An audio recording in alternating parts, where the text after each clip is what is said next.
Hello everyone. We're probably not live yet, so we're gonna wait a second.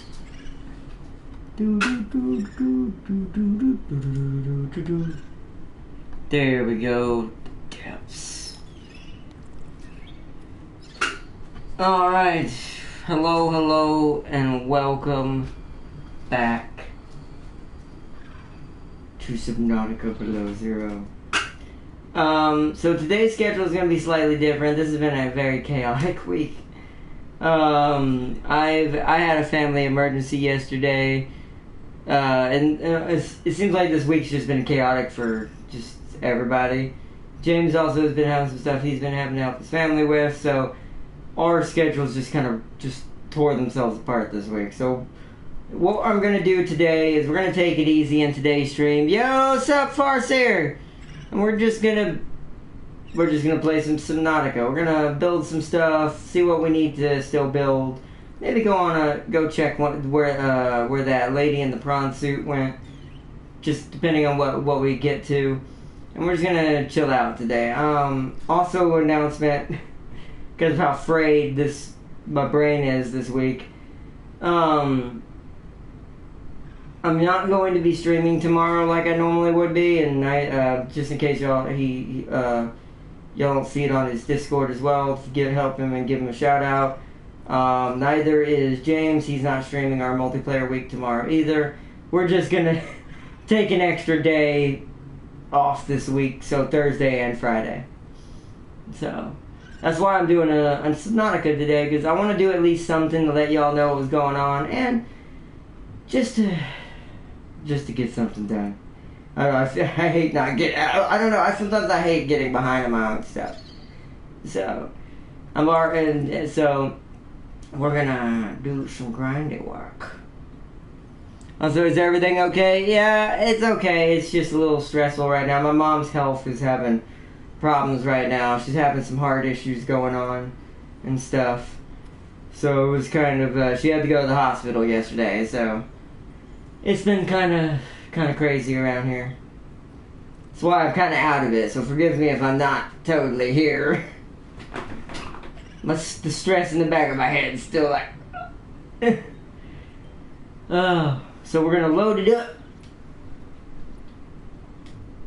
Watch, this is where I start dying a lot. I haven't actually died in this game yet.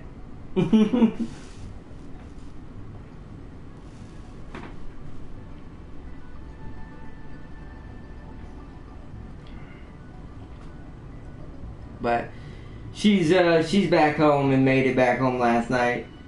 Still a little rough though.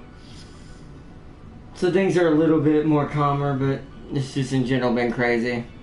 Alright, just gonna tell you this to lighten the mood. I saw a Slanesh possessed... What?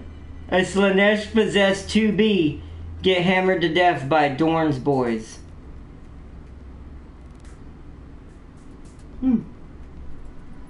My brain is trying to... Because of how hard... It's both, like, freaked out, but, like... How do I picture that? Like... What am I looking at?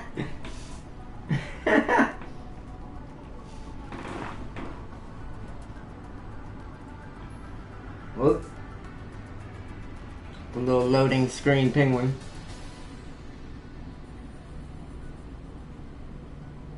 It's kind of how I feel. It's like,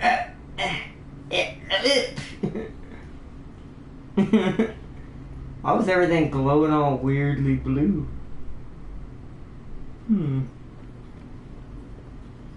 Noise. Oh yeah, that's right. Oh yeah, I need diamond. That's what it was, not ruby. Diamond. I think I'm gonna have to go down there.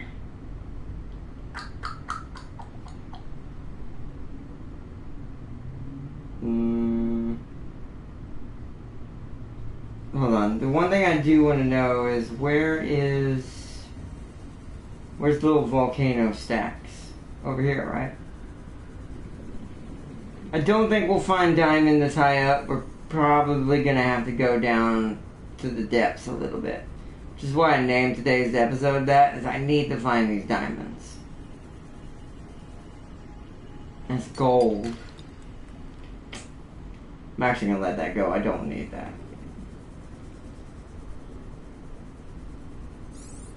Well, I'm going in somewhere very dangerous right now.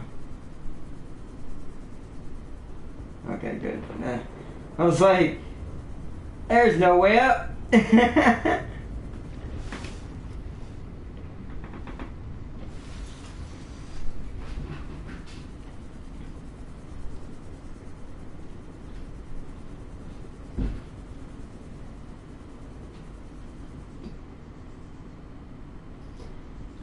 I wonder if the diamond. I think the diamonds are gonna be like the quartz, and they're just gonna be laying there, just a lot deeper. Yeah, we're not gonna be able to get any in here. I was hoping that maybe the volcano. Ooh, what is that? Sea truck fragment. I mean, that's something. Is that the last one I need? Oh, I didn't let me get that. Oh no, it's not the sea truck I need. I'm dumb. I already have that. I need the vehicle back. Ooh. Hold on. Let's get some air. I need the vehicle bay modification fragment.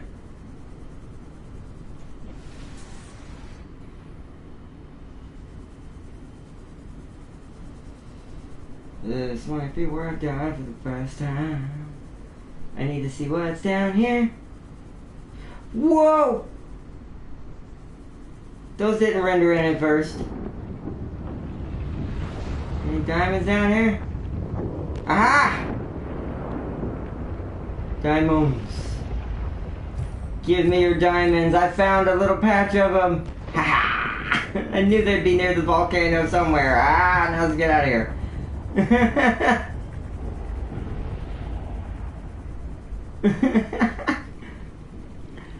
A bunch of space marines with big hammers screaming at the top of their lungs, battering 2B. Yeah, that's what I thought you meant, but my brain's like, what?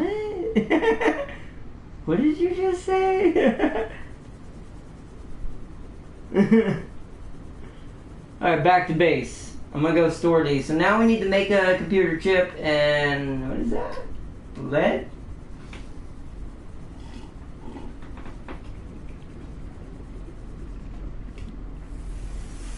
Which I can probably also find over there. Let me get a new battery. Do I have one in my storage? I do. Alright, might as well switch it out now then. I think it's square. Yes. And then we're gonna charge you up. And where's the minerals? Minerals. Right here. Let's put the diamonds in here.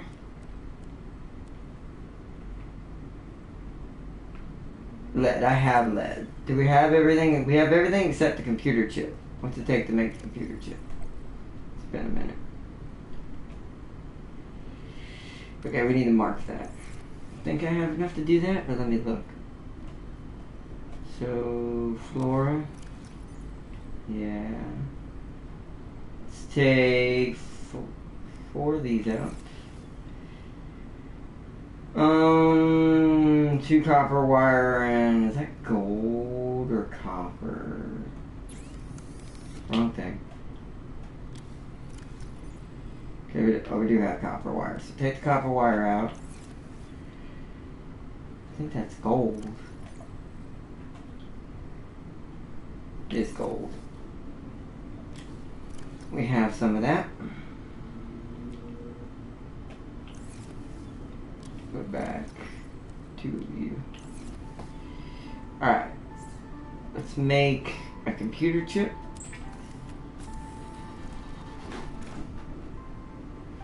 I'm so glad I found that. I thought we were going to be looking forever, to be honest. I just took an assumption and went, you know what? Hopefully I'm right. Because this is going to take forever otherwise, but I have to go down to where she's at. So that and lead. Now we can make our vehicle. Oh, wait, no. I need my builder. Where's my... Oh, I don't have it assigned. Right there. Ooh. For right now, I think we're going to put it in here, and I'll just move it.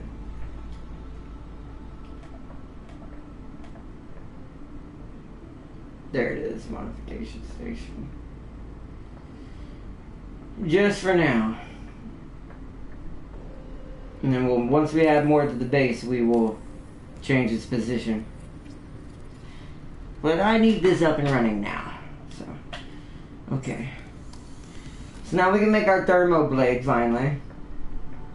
We can also make sea truck depth upgrade, which we need. That might be something I'm gonna work towards now, since we don't have anything else. Maybe we need to work towards the sea truck, so I have something to go really deep with, or at least deeper. See, I won't be able to get the kyanite, nickel, or any of that right now. Ruby, however, if I can get down to that first area, at least. Oh no, it needs upgrade 1 first. Where's upgrade 1 made? I think I know where upgrade 1 is. So thermoblade, a battery, and my knife. Got it. Let's go ahead and grab that. Yep, grab one of the batteries. We had a computer chip in there. I'm an idiot. Oh well. Thermoblade. Boom. Now we can cook our fish right as we kill them. Let's see, and eat them outside. I think I can take all this off now. Take you off there. Let's go through and find the... yeah, see, there's MK1. Just enamel, glass, and plasteel ingots. Where is the mod station? There it is. Alright, where's the sea truck? Oh wait, we can't make it yet because once again... Yeah, we need the mobile vehicle bay. So this is what we need to find. Where did I see it when we found it? I think it's near Delta. We'll go over under Delta and see what we can find. So that's our next goal. Find the pieces for the mobile vehicle bay. Got it. Water time. Go get some food. Oops, wrong thing. Knife time. It's dark out. It's fine though. Makes it easier to see the peepers with my glowing knife. Pick up cooked peeper. Yes, that's so much easier. Come here. Cook my food on the fly. Come here. Stop falling. Stop falling.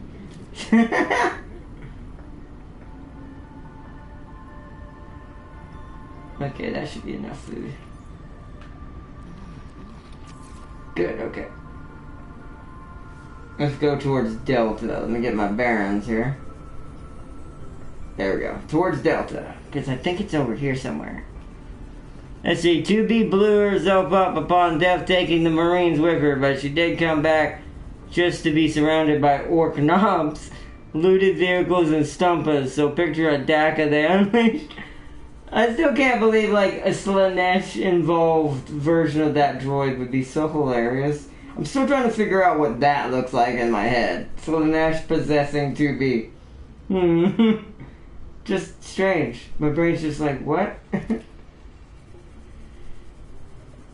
So is this Delta? Delta's right there. Okay, I want to see something. Did I miss something scanning up here? Like mobile vehicle bay wise?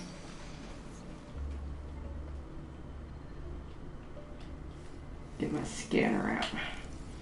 We don't have long. It's going to be real cold out here. I also think there's some kind of like floating cage somewhere that has a piece on it, but I'm not sure where. Alright, it's definitely not up here. It's gonna be in the water then.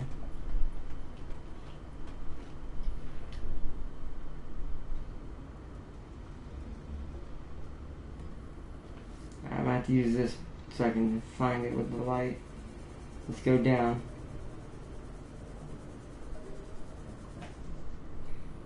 I feel like it's not going to be too deep. Because it's something the game wants us to have earlier.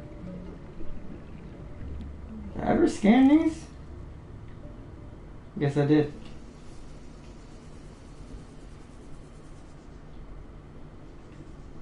See, this is a risky place. Because of how deep it wants to go.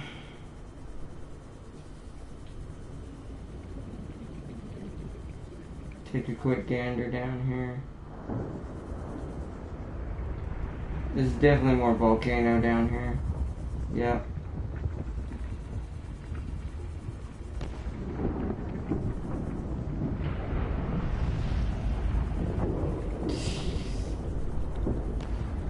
Let's head back up. This isn't where we want to be.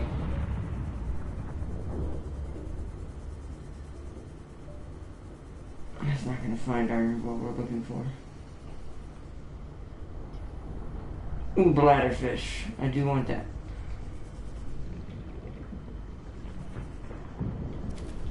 There we go. Alright, let's head up and get some air. I'm trying to remember where it was.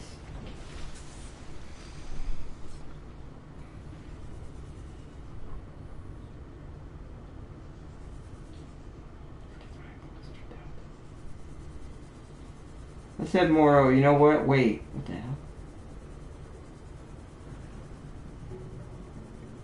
What?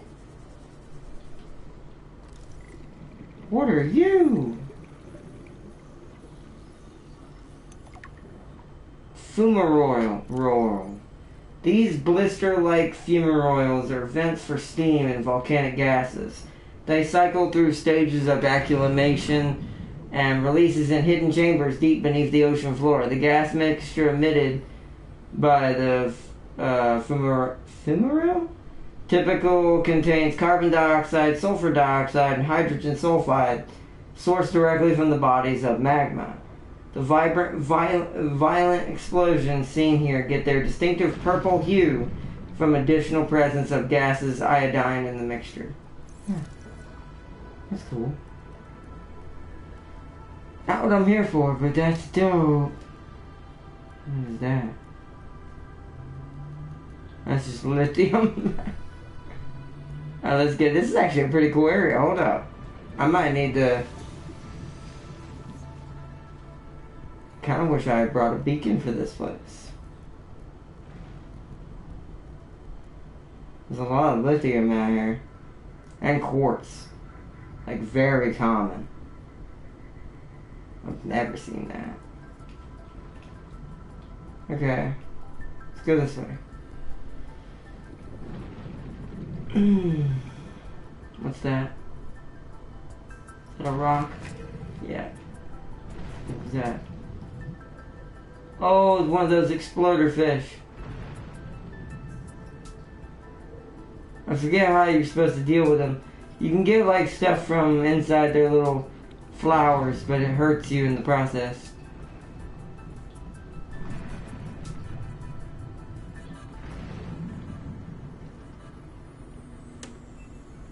I'm looking for like...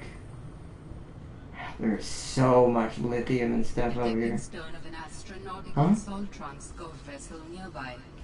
Vessel name, Mercury 2. Inoperative. Hold on. Where? Did you mark it on my map, AI? We located the Mercury 2 somewhere.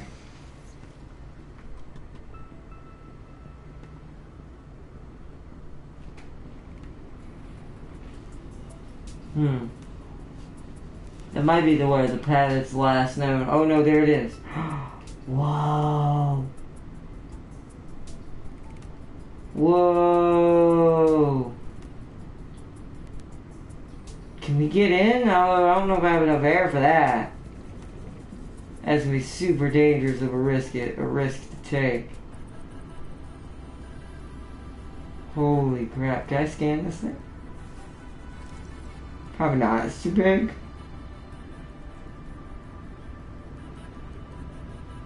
There might be broken equipment down here though that I need. Wait, is that the mobile vehicle bay right there? Or is that just a piece of the ship? That's metal salvage. I'll scan it. Database, scattered wreck. Metal salvage blueprint acquired. So this place just has a bunch of metal salvage I can grab. How big is that in my inventory? Normal size. Let me go straight up and go back down.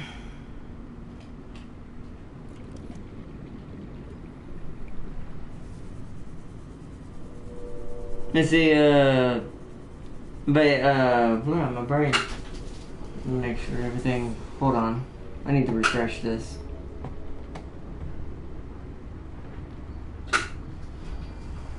There we go. Okay.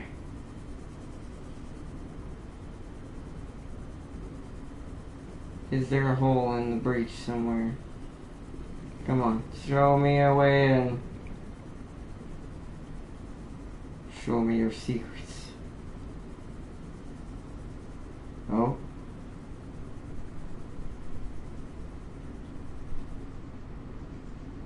Ooh, this thing's pretty tore up. It might not have an inside.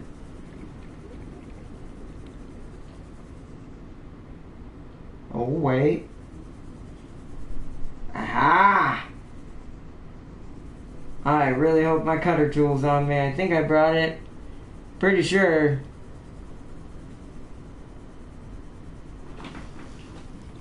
I'm pretty sure the repair tool is also the cutter tool, but we'll have to see. There we go. Alright, heading back down. There's a way in that looks like down there in that little hallway, but the door might not be openable.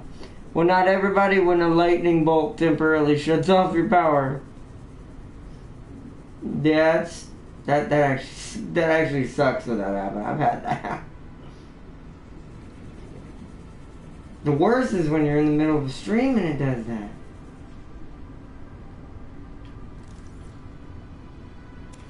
Oh.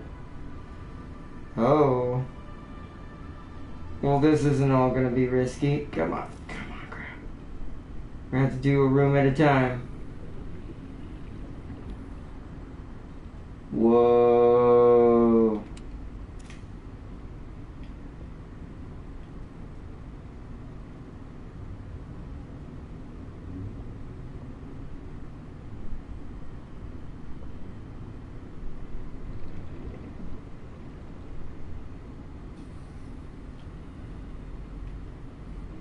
Do I have my cutter? I do not. I'm gonna have to come back. I need to find this place again anyways. At least we know it's this way, so let me get out of here. Uh-oh. That moment, okay, I was gonna say, you know that moment when you forgot how you came in here?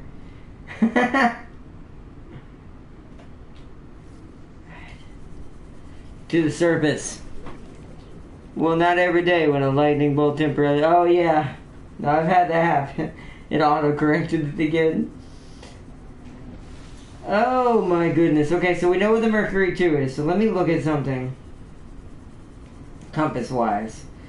Let me get Delta in the direction of the ship. So it is... If this is northwest...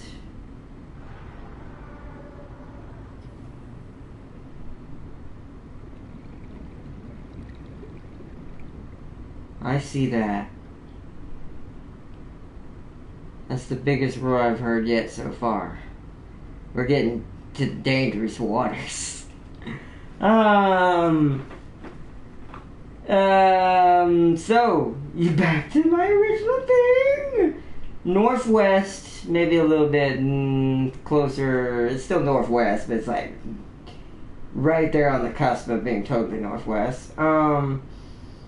That would make it southeast, right? On the map? Let me bring up my map. While we still have enough air. Scattered wreckage.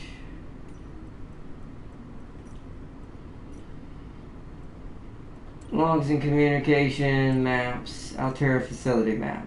So delta, northwest on this map would be, so we're somewhere over here on the right side of delta.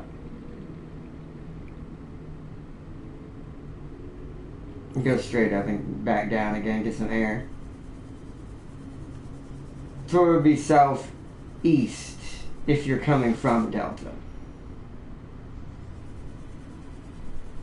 Let me get back down again. Want to make sure we're doing this right. So delta, basically northeast, a little bit give or take.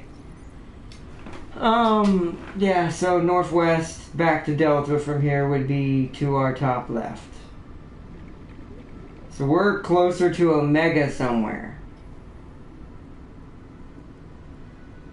We just don't know how far. So if we kind of head more southeast or more towards the east and south, we'll probably find Omega. If we wanted to look for it. Somewhere that way. Like somewhere like right there. It's kind of in the direction she is, so it might be a part of the same thing. Let me go up.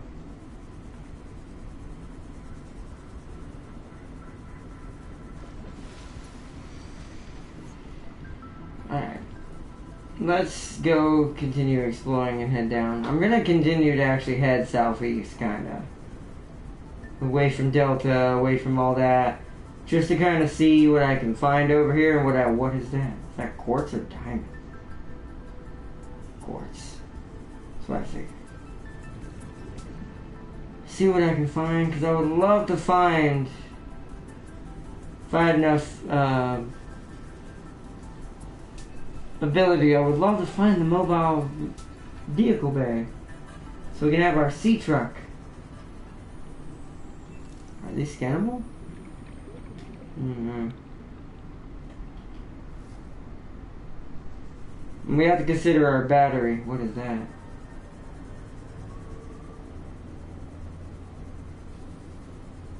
What? Oh, we are definitely near Omega. Because this is green. This is the green area. Is that just a reef back? I don't know what they are. What the big animals are in this game. I'm gonna avoid Free Willy over there. And we're gonna go up this way. Oh god, there's another one. This area. Oh, what?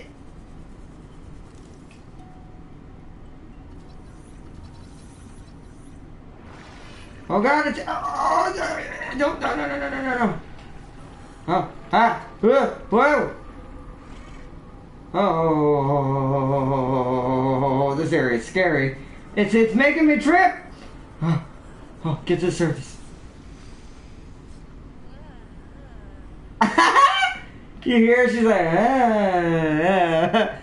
Yo, Ultimate Gaming Bob, welcome. Oh my god. What did that fish do to me? And please tell me this isn't permanent. Okay.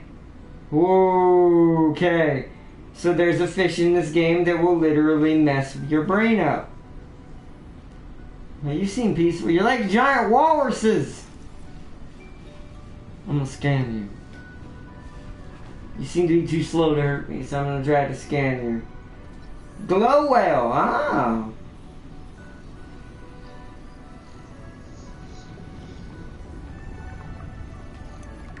Boom, glow whale. God. Oh, it's our first Leviathan. Yeah, that's not good. A lily paddler. That's what it's called. A lily paddler.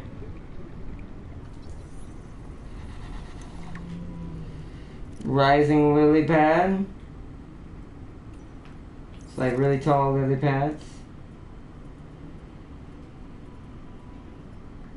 A mature lily pad.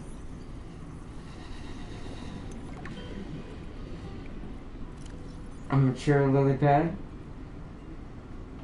Are we able to get on top of this? Hold on.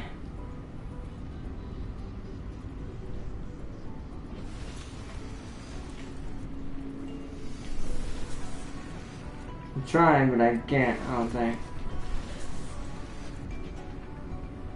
God, it's so hard to tell if you're jumping in this game.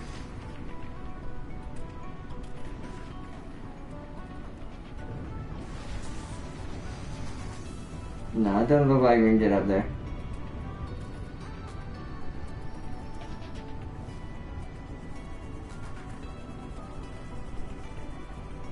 Gonna go straight down a little bit, just to see what's down here. We know where we're at. We're near Omega right now. Just by the pure direction we went. And large anomalous mass of rock that has broken away and risen above the surrounding terrain. Yeah, like that, you mean. Wait, what's that?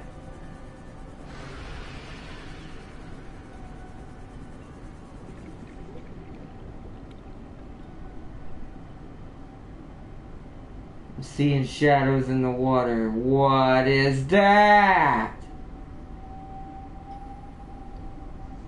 Oh, those are sharks. Frick-a-da-doo-da-day. I'm gonna go this way. Hi, sharks. I didn't expect to see you. We're just gonna stay down here, don't mind me. Blooming raindrops. These aquatic flowers grow in various biomes, thick bioluminescent bulbs. Right. There's so much to scan. You're new? I'll take one of you with me and put you in my fish tank. I need to go straight up and get some air. Creature discovered. New creature discovered.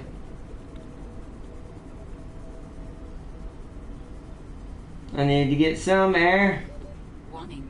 30 seconds. I think there's an option that pauses the game when you open the PDA. Oh, really? That's cool. Let me see if there is a way to turn that on. Sometimes it does get a bit irritating to want to read the PDA. Wrong button. Actually, no. Should be in the options.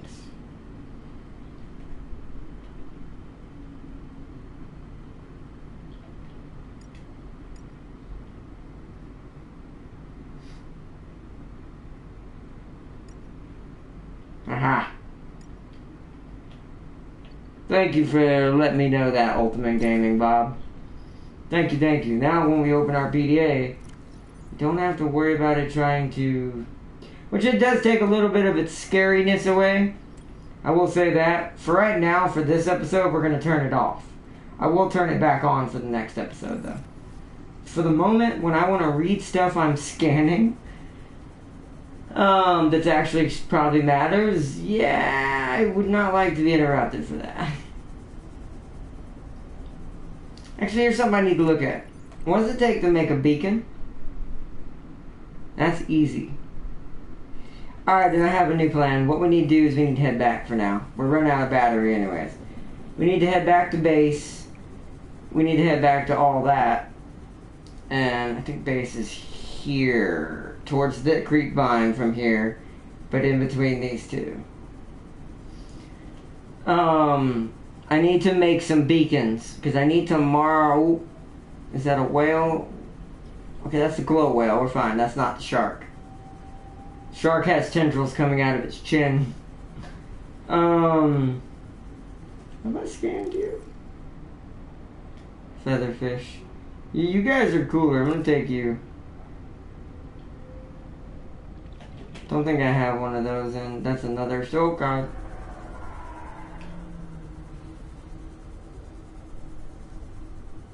Whatever that was, I think it noticed me for a second. I'm out. Bye.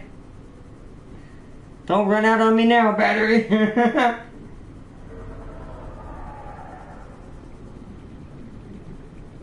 Oh yeah, we're in some dangerous water now. Like, really dangerous water. Grab this bladderfish. We're gonna need plenty to drink when we get back. So yeah, there's the purple things. And we're heading northwest again, so yeah, just head about southeast. And the Mercury's over here somewhere too, so we'll have to mark it. We need to make at least 4 to 5, maybe 6 beacons. so I can find the mercury and mark it again and all that. Whoa, it got dark. Oh, shoot! That's why. It is actually dark. The battery's gonna run out soon. When it does, we'll have to swim back. So what is this? Delta, so we want to go this way to get to base. I'll just grab you. Ah! Come on. No, grab it. Grab the peeper. Thank you. Oh, there it is. Alright. Here. Eat. Oh my god, the boom. Okay, you know what? I'm just gonna grab you. The boomerang fish are so annoying to try to kill with a knife. Oh god, peeper. Stop running from me. There we go. Now let's head back. So we want to head this way. It's gonna be very hard to see without my glide because it has a flashlight on it. But we'll get there. Can I see it? Yay! See, that's why I made it kind of decent size. Because after a certain distance, you can easily see it. Nice. Can you buy Below Zero has a disc? I don't think Below Zero comes in physical copies. I could be wrong. Don't quote me on that.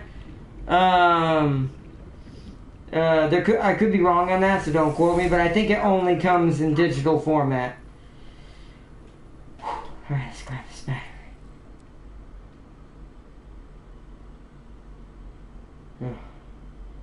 That's right, I have an extra battery. Oh, nice. So I can just keep those for my, what's it called? And this, uncharged battery can go in here. Okay, so we need to make, let me mark it. We need to make some beacons. So it's just titanium and copper. Titanium I have less of, surprisingly. So we're gonna make, it's one each, right? One each. So if we're gonna make 6, we need 6 each. Oh, salvaged. Metal, I'm gonna put it in the complex section. The rest I'll break down into titanium. Actually, I can break it down, no. I can break it down into titanium. If I remember correctly. Yeah.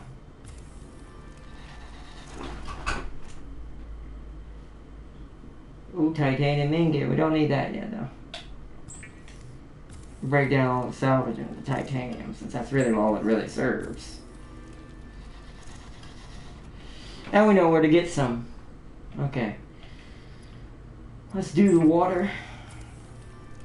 Or get our vitals taken care of.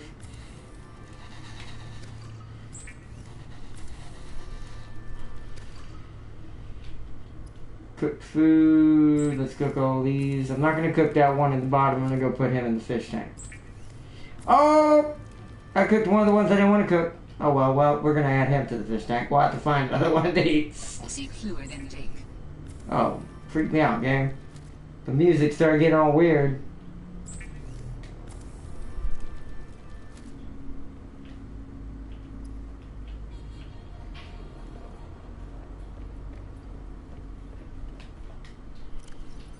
Let's take one of the hoop fish out, put the feather fish in there, and we'll go cook the hoop fish.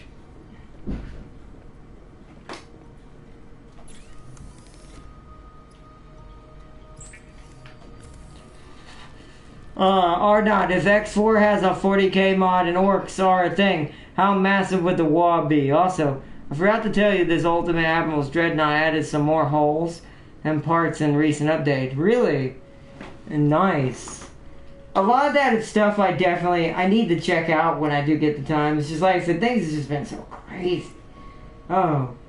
Sometimes life just decides to start punching. It's like, hey, hi! But it's alright. It'll be fine. Copper wire, I don't need that. Okay. So I have 13, well, I have too many. I only need 6.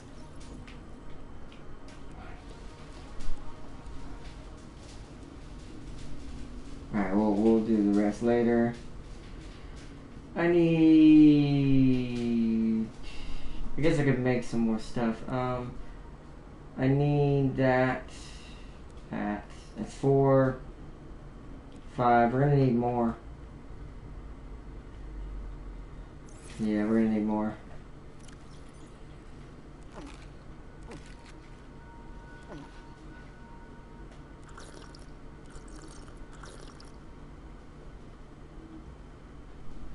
Alright, we're gonna have to stock up on water soon. Alright, let's go. Let's go down and get some copper ore.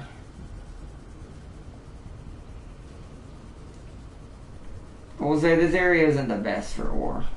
There we go.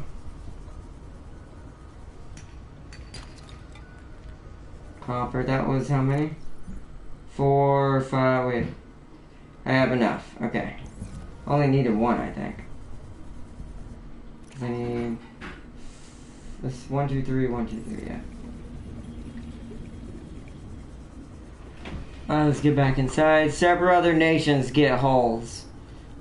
We got Yamato and Graspy hole. Oh, nice. That's actually really cool. Oh, I saw. Hold on. Peeper. I need more water. Might as well get it right now. Are you a peeper? Not a peeper, bladderfish. Bladderfish. Is that a bladderfish down there? Yes. Okay. Because we're going to have a long journey marking all these ahead of us.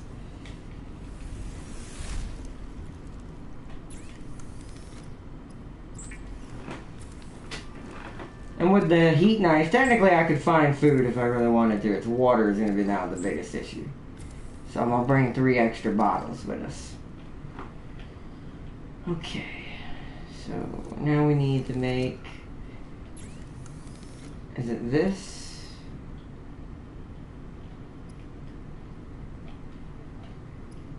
There it is. Beacons! We need to make 6 of them. That's 1, 2, 3, 4, 5, and this should be the last one. Okay. And they hardly take up any space. Nice. There's 6 of them. Okay. You're going in there. You're going in there. Everything should be good. That's my extra battery. Now you're going in there. Alright, let's head back out. Head back towards Delta and then southeast from there. Which is the other side of Delta. So we're on the left side of Delta? Hold on, wait a minute.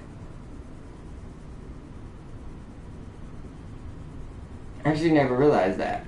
Hold on. I might have set it up wrong last time, but I think we're right. I think it's either way, it's fine. So we're southeast of, we're like dead center, southeast. Let me look at the map.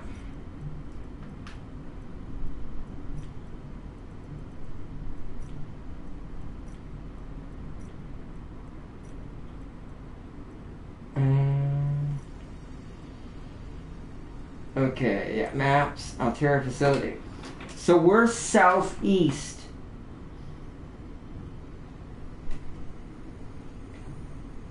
That's interesting.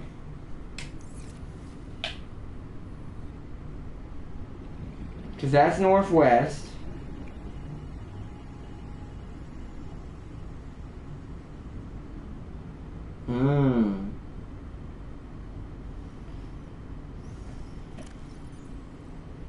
if we're looking at it from the southeast, then we're over or southeast of us now. Oh, that's so confusing. So if this southeast of us, then the base is northwest from Delta. So we're up here. So our base is up here between purple and yellow. What we saw is to my left towards blue. Between blue and yellow. As far as the bases are concerned. I think we're like... I wish this thing had... Well, it does have grids, but the things are too small to read. We're in that square up and to the right of the yellow marker on the map. I think that's where our emergency, or our base and our emergency thing is. It's closer to the ice shelf. Our base is closer to the delta. Okay. Oh.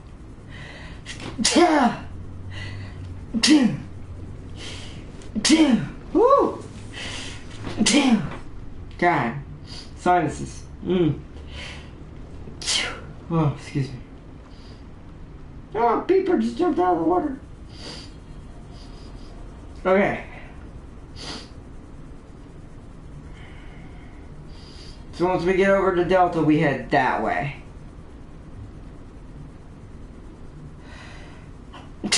God. Holy crap. Because I came up on it that way, so we want to head northeast. Pretty sure. Either that or more southeast. Yeah, wait, here's the purple thing, so more southeast probably. Let's go this way then, because I think I went this way to find Mercury. Yep, I remember this. Oh, God!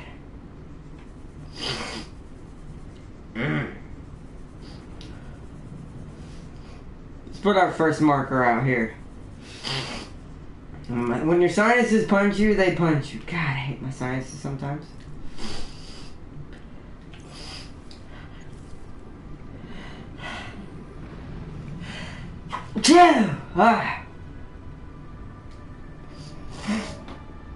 Okay. Edit beacon name. Well, I gotta see what the name of this place is.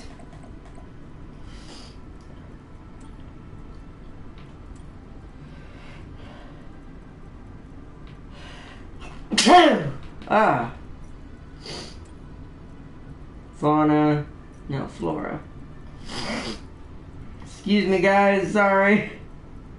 Gosh, woo! Just chill out. So, violet blue? No.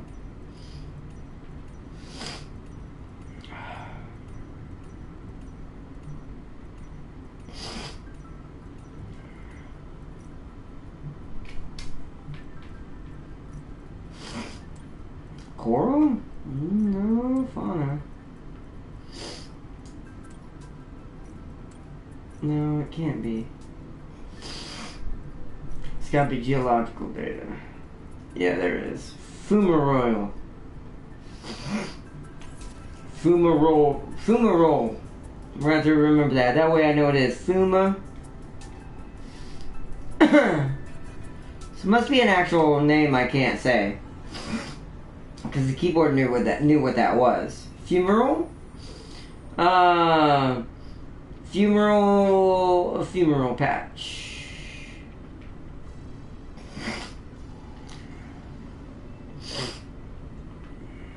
Boom. Okay. Now we need to find the Mercury.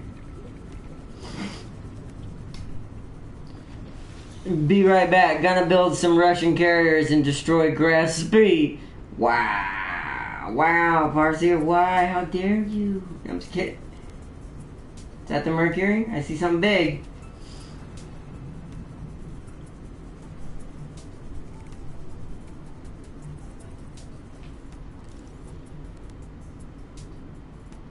Hi.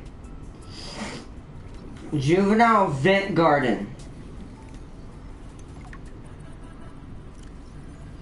Roughly 20 meters long, the juvenile vent garden represents the immature life stage of a fully grown established vent garden. This gentle giant appears to swim aimlessly, looping circles around mature vent gardens, swimming while they're swimming. While they're swimming can seem directionless at first glance. The young vent garden is actively growing and strengthening its tentacles for when it finds a vent to which to anchor itself and mature to. Oh wow. Bell. The bell of the juvenile vent garden remains sealed until it anchors onto a vent or over a vent. Once anchored, the heat and pressure activate the clusters of latent stem cells that develop into an opening over the course of a few months. Assessment: docile, not a threat. Okay, cool. Let's go this way. I want to put the marker in front of the door. But I need to go find it, go straight up and go straight down. So we come straight back to the door. Sorry if my sinuses are they are kicking my butt. But yeah, okay. That was cool. We're finding all kinds of life today, like all kinds of like indigenous animals, plants. This has been a very exploration episode today, which I'm fine with. We didn't get to do that last time. So let's mark the Mercury 12 with a buoy. Scrap. Don't need it right now. Alright. Right there. Edit name.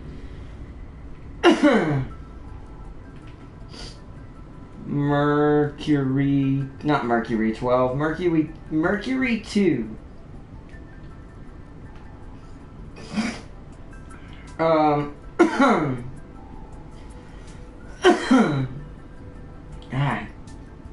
gonna put in parentheses though. Hold on, let me redo it. Mercury 2.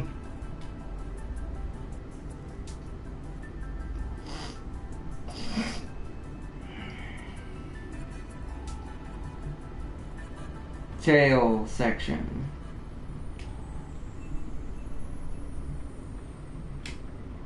There we go.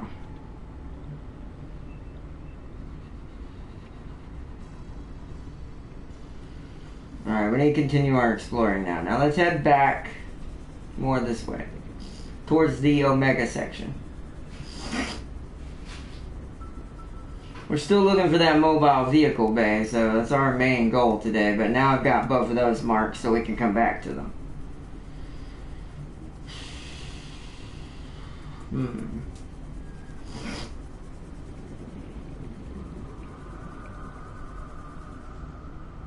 Alright, what are you?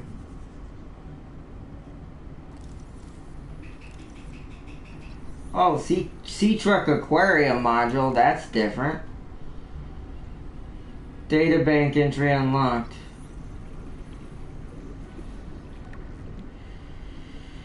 So we can carry an aquarium of fish with us for like food purposes and just probably science gathering. Let me grab another one of these arrowheads. There we go. And let's get some air and do the dangerous thing of scanning the shark. That way we can get more information. 30 seconds of oxygen remaining. I am aware. I'm heading up there now. Oh, that whale just did a dive out of the water. That was cool.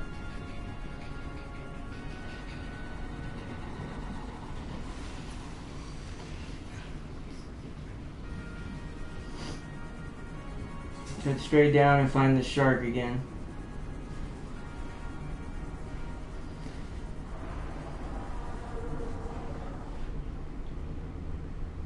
I don't want to scan you. Not yet. I don't think I'm that brave yet. You didn't notice me, did you? Doesn't seem like it.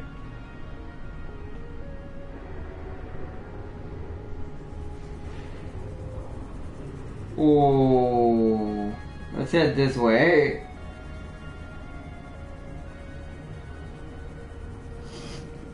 If we see another one of those sharks, we'll scan it. Because that one seems a bit fast. I'd rather have the sea truck for that one. Kind of drift a little bit without the sea glide here. Kind of just looking. Did we scan what this is?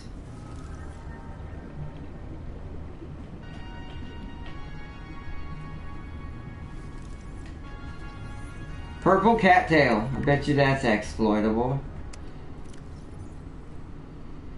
Purple cattail. Herbivores like to graze on them. Okay.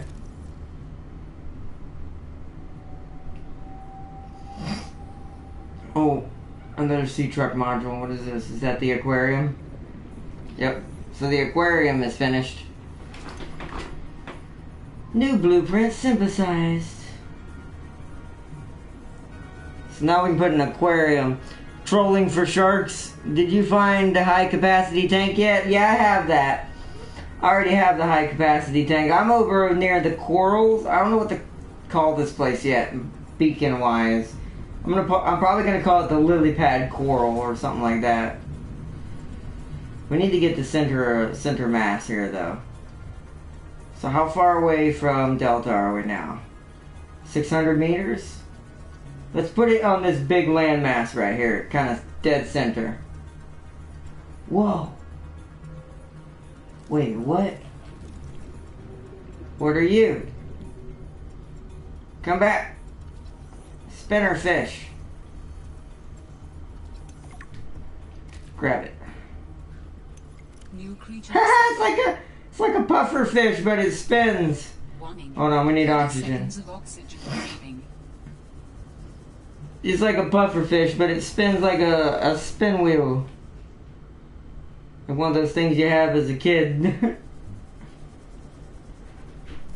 That's cool. Alright, let's put this down here. So we know where this is from where our base is, so we don't have to go all the way to Delta every time. Alright, lily pad coral is what I'm going to call this. Lily pad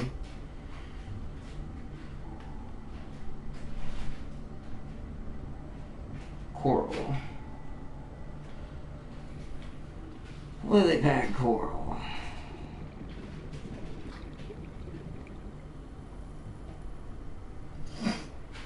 Let's drink some water while we're at it.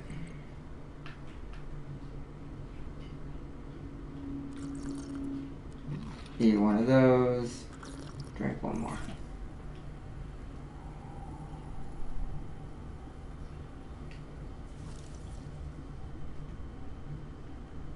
Is this the thing? Oh, what the?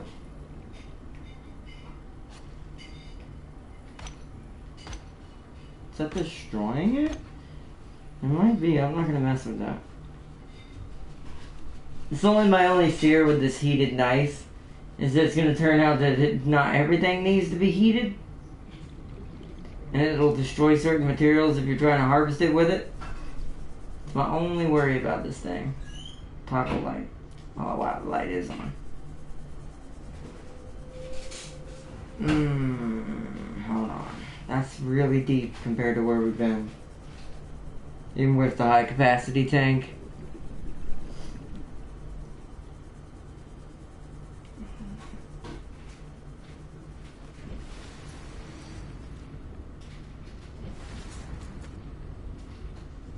Alright, straight down we go. Whoa.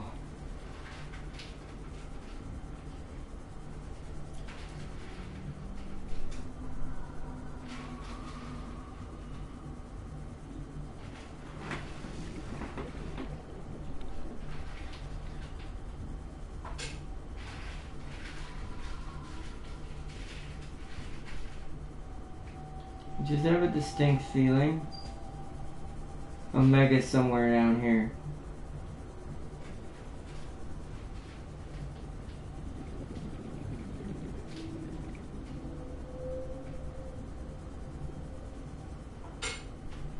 jeez. We can't go too much deeper. I'm not going to be able to make it.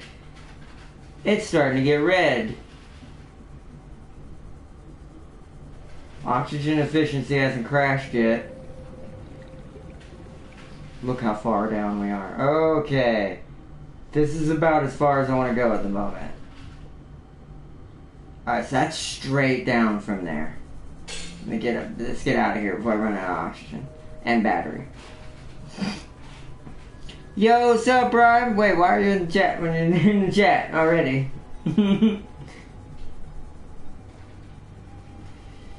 Ooh, we need to get out of here. This is creepy.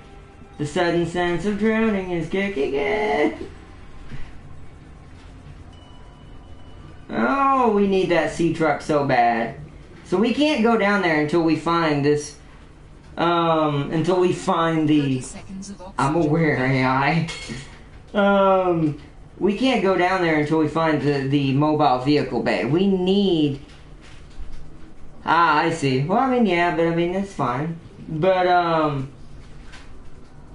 until we find that sea truck, there's no way I can survive that deep. I won't make it back up in time. I barely made it up right there.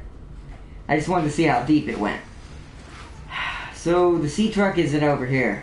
I mean, not sea truck. The mobile vehicle bay can't be this far out. I don't think the game would make me go that deep for it because it's such an early game item. We're already finding aquarium and stuff pieces for the sea truck, and I haven't even built it yet. We're gonna head back to Delta. Time to change batteries. Let's head back to Delta. There's a lot of big boy creatures over here. If we see another one of those sharks, we still need to scan it. We have a marker over here now, so we're fine. We can easily come back to all of this. But we need to explore and find that freaking mobile vehicle bay.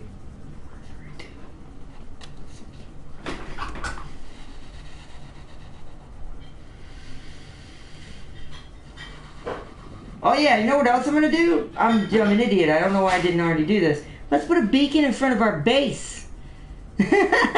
You know, home base. Oh.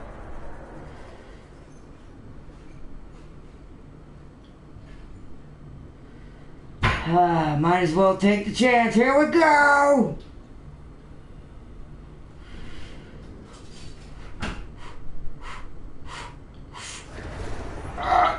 Dodge it! Dodge it! Dodge it! Dodge it! I need to scan it now. Run away!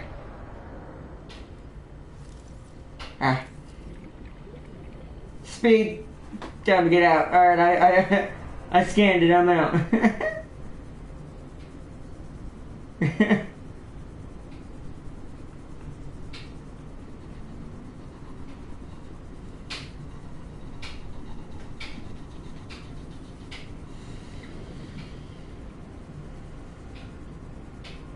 So Delta's that way. Our base is over here. What's up? Unrelated topic, but they changed the M10 to a 3.7 to a 3.3. Mm-hmm. That makes sense. They did that with one of the Panzers too. They downgraded it because it wasn't doing good at the tier it was at. Makes sense. Let me eat this last food before it goes bad. Drink some water. So we're coming over this, so it means our base is somewhere over here. There it is. Alright, final beacon for right now is going to be placed over here. We're going to put this little beacon in front of our base.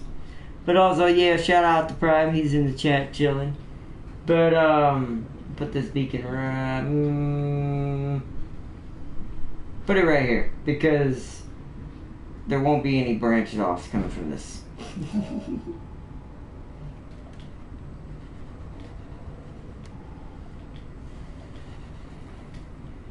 So, home base.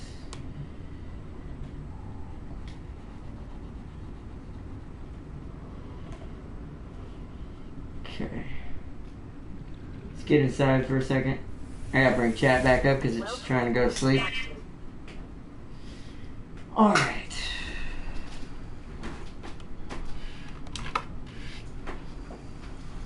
Let me go to communications now. Beacons. Where's home base? Home base needs to be blue. Much like the escape pod was. So I know that's where I want to go.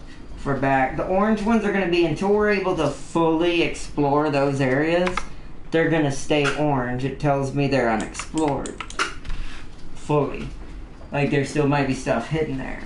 The rest, like red for danger, possible danger, and all that. Yellow for just, I explored it, but I feel like maybe that might have missed something. But that'll only be if we need it. The rest are the normal colors, so alright. Nothing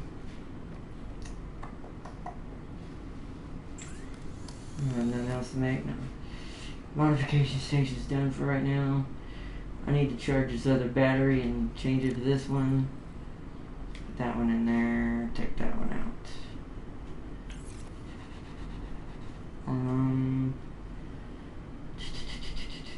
What am I carrying on me? Nothing really, except more fish. Let me go make my aquarium better looking again. So let's take a peeper fish out, put you in, take a bladder fish out, put you in. Have one of each type of fish at some point. Good. And now the aquarium looks cool. And we got a little one of those little spinny dudes now. Alright.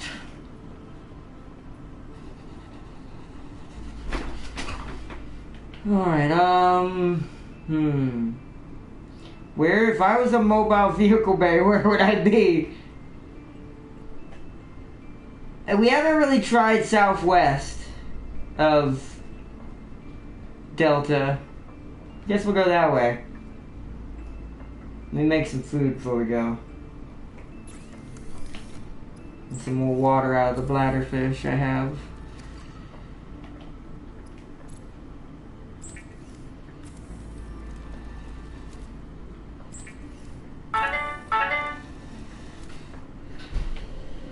Okay. Let's head southwest this time. There's no beacon in this direction, no nothing, so we haven't really been this way. There's something right there immediately. What is that? I swear to God. I think that's just a sea truck.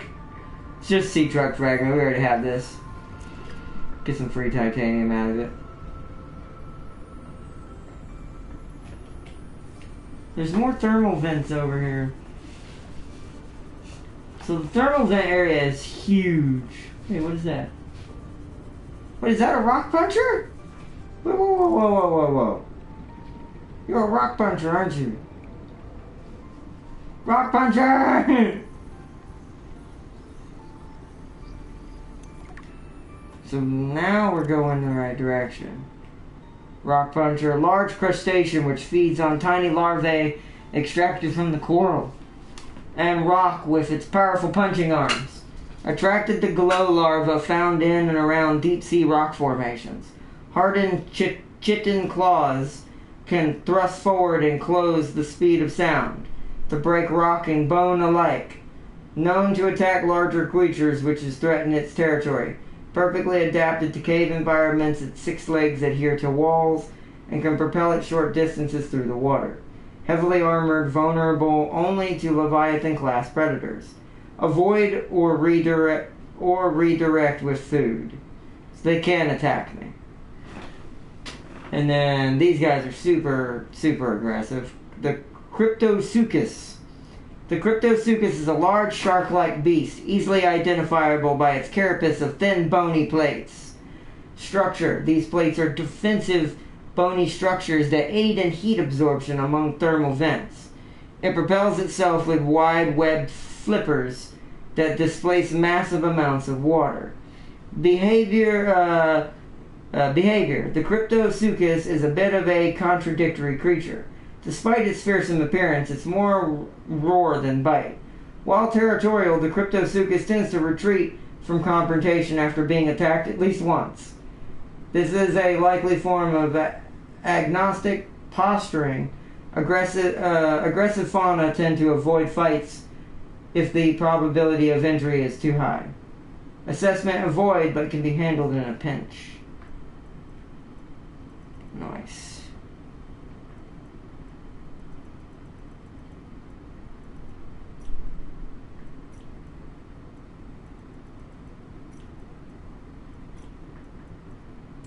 Apparently they took the sea truck aquarium mod.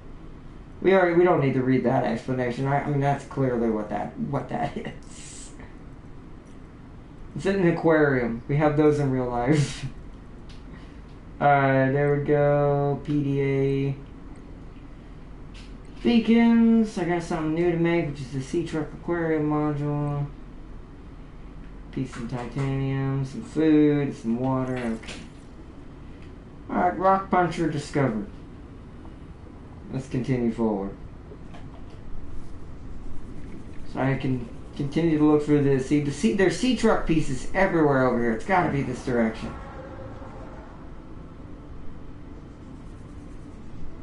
Is that a different one or the same one? Same one. They have very scary voices, those Cryptosuchus, but they're actually, oh look, a cave with a rock puncher in it. Probably a lot of those around here, I bet.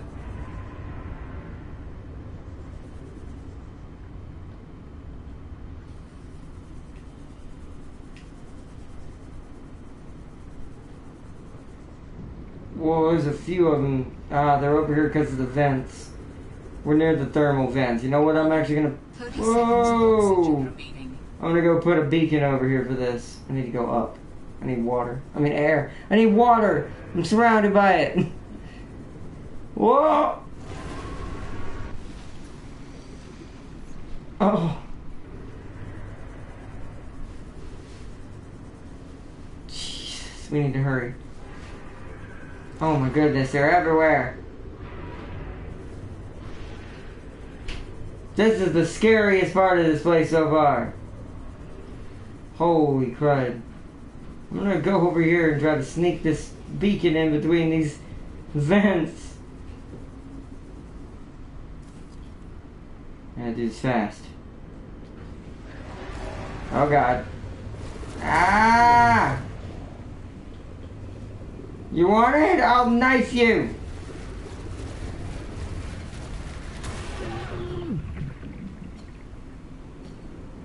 Ow.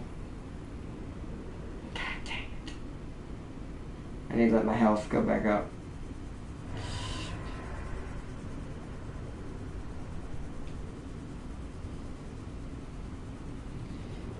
Beacon 7. I will fix that in a second.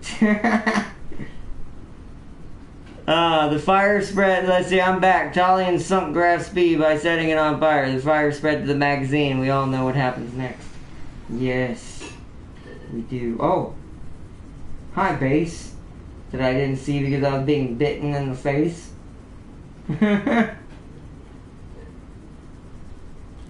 Ooh, wait, these are growing plots. Yes! Grow beds! You're not gonna bite me again, are you? Where are you? Don't you bite me. These are exterior grow beds. Nice. Nice. I would love to have a vehicle module bay over here as well. See if I can sneak back into that beacon now.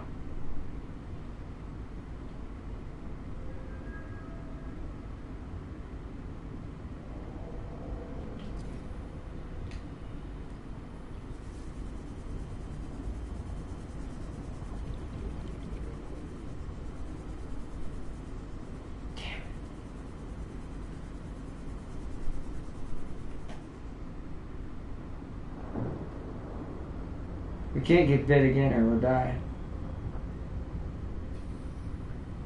This is I may have to leave that as Beacon 7 for right now. I didn't realize they were that dangerous. Like, they do a lot and it's hard to knife them with this tiny knife. I need them to swim away from each other for a second. Ah, damn it, turned around. Come on, go away. I need oxygen. Oops. Warning. 30 seconds of oxygen remaining. Funny Graspy was winning the duel due to those annoying battleship guns. It has. Yeah, but when you set someone's ammo on fire... Oh, God. Ammo on fire. Things change real quick. That may just have to be Beacon 7. Wait. This is my chance. Get in there. Oh.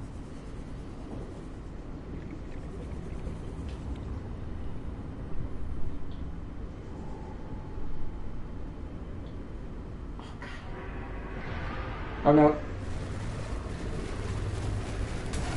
I'm dead. I knew that was gonna happen tonight because I'm tired. Damn it, I should have just left it. Well, at least we weren't really carrying anything on us. Nothing I can easily remake. Maybe our stuff, like in some games like this, will be there. I didn't choose the hardcore playthrough, so we're not dead. Whoa. I was about to say, why am I so short? Wait, now I can't move. What's happening? What? Oh, frick, no. What? Quit. Yes. We can just... Oh, no, I didn't save! Oh, no!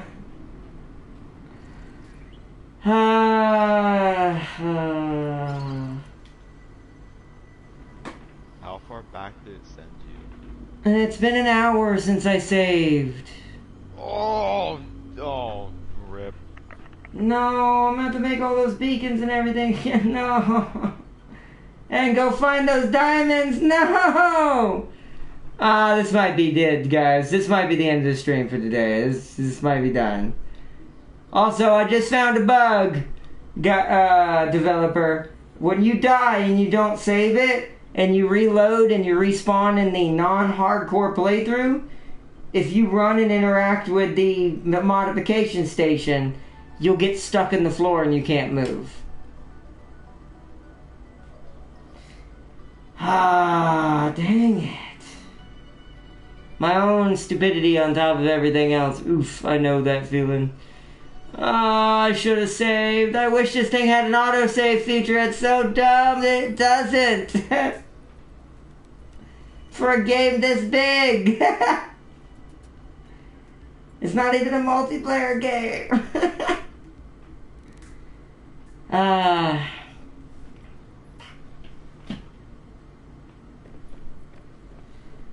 Oh, someone shoot me now.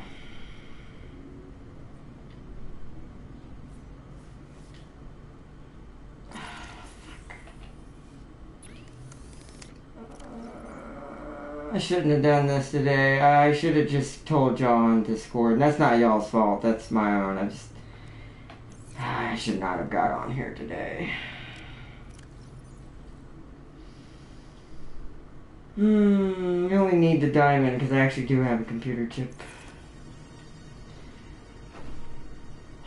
Now I gotta remember how I got into that vent that I found. Frick!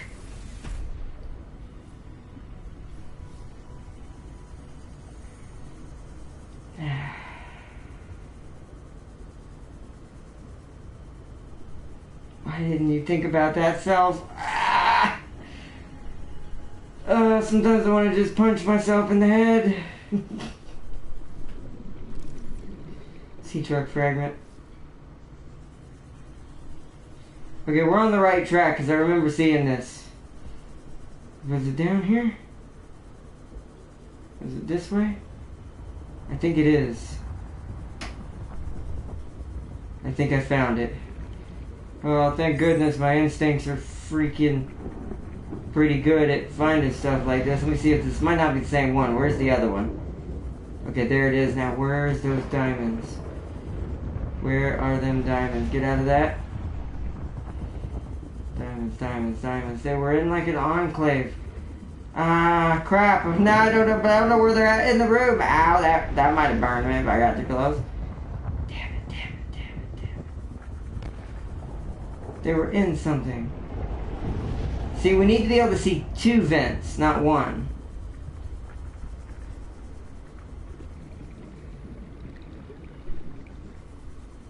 Hold on, let's get some air. Stephen Roberts, surprised it did not have autosave. It hasn't had autosave since the beginning, but that's my bad for not remembering that. But at the same time, I will say, as from a developer standpoint, like, that does seem like another rock puncher. I might as well scan you, since I don't have your info now. There we go. So where were those diamonds? Are they in the lava? There was like a crease with like 5 of them in it. I don't remember where this was. Let's head towards the other vent. Maybe it's this way.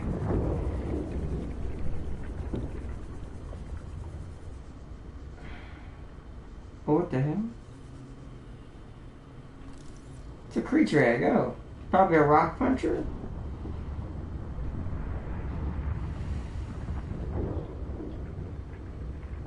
These are the same ones.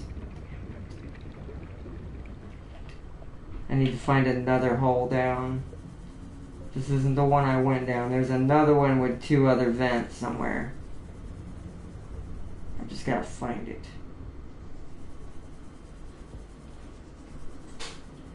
Crap. Alright. Let's get some air. Especially when transitioning, like entering a base. Well, there isn't really a transition either. Like, I do agree there, opening the door to the base should trigger a save. But since this game doesn't have loading screens that much, other than when you first load up, I kind of get why they don't have it, but there should be another way to do autosave. If you're not going to do it that way. Yeah, now I feel like I'm just doing the same loop, aren't I? This is just the same one, isn't it?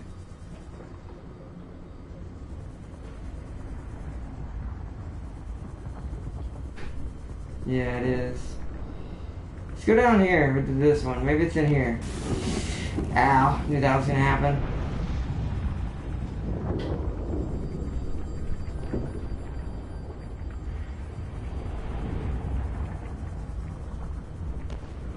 It's gotta be around here somewhere.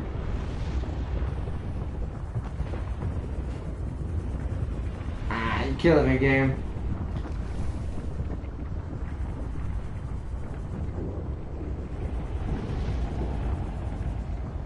I thought that was a diamond for a second there. Ah, wait, hold on, here's 2 of them. Did I find it again?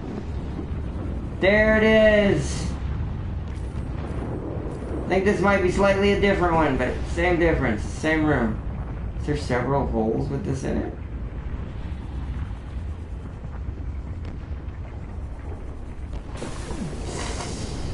I'm gonna die again if I am not careful. I need to stop. Okay, I need to get out of here. Jesus. Alright, let's get out of here. We got what we came for. Let's find a way out. Up, up, up we go. Look for the light and the oxygen.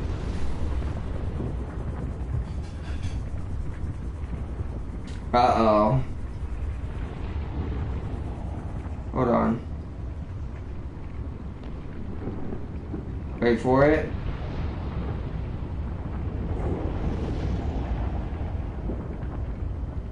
Go.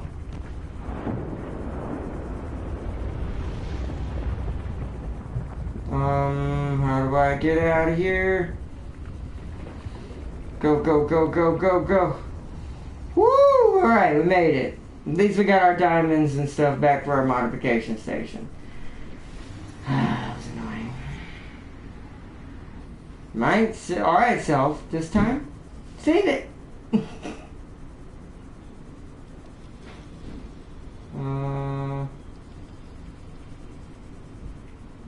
I'm so twisted around. There we go. Sweet, nice work. Creepy caves. Yeah, they're very creepy. This expansion looks fun, though. Well, this isn't an expansion. It's its own standalone game. I don't understand why people still think it's an expansion. This is its own game. Subnautica is by itself. Regular Subnautica.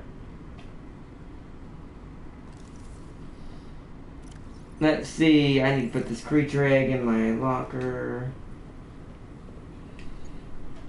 Like, I think originally it was going to be an expansion back in the day, and they changed a lot, and the story ended up changing as well, because the basis of the story is the same, but, like, the interactions with my main character, the reason why she's here, a lot of that ended up changing. Because I think originally they were going to have it at the perspective of her sister, which is the one that we're looking for instead of who we are now. And they decided that might be too deep into the story. What's up? Is that the same planet that they were on before, just a different section? No. I think that's dumb, because why do they have some of the same species? They don't. They don't. The big lore in this, and this is something a lot of YouTubers, even though I will admit Jack did find this, on his, that's something a lot of YouTubers didn't notice. Here's the thing. That virus that the aliens were combating in the first one, that ain't a planet thing. It's a galactic virus. I swear, I thought I saw somebody with a bladderfish in Subnautica Lizard, but that's my mistake, I guess. No, the bladderfish, that's the thing. Well, here's the thing. You're gonna find out those species that we're following, the ancient precursor species that created the warpers in the first one and all that, they have been genetically modifying planets. Oh, so that's why you can find species that are similar. Yep. That's why they're similar. And whatever the name of our corporation is like Weyland Yutani, and it's like, alien technology, genetic modification, we're getting it.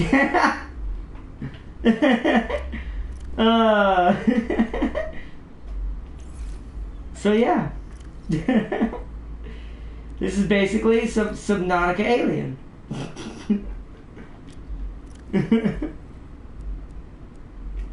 Oh man. Alien versus Subnautica. Alien versus Subnautica. That'd be so weird. I need one titanium. One titanium. Give me one titanium. Might be copper, but gotta take that chance. Yay! One titanium. Oh, yeah, no, no, you're good, Steven. Like I said, it was originally going to be a part of Subnautica 1, but a lot of things changed about this game. So now we need the base builder back in here. And let's build this again, shall we? You know that thing I already built?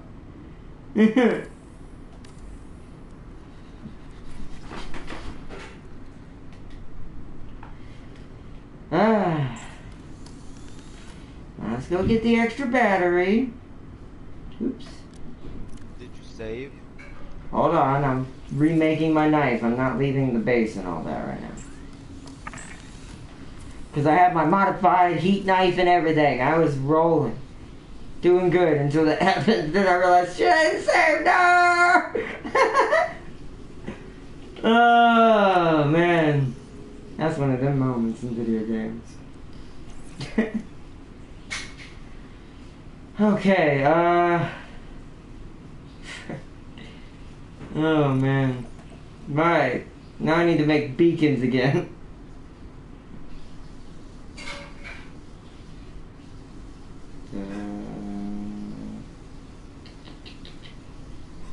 There it is. Beacons. Let's go food on us? We do not. We do have water, so we can just cook some fish with our knife.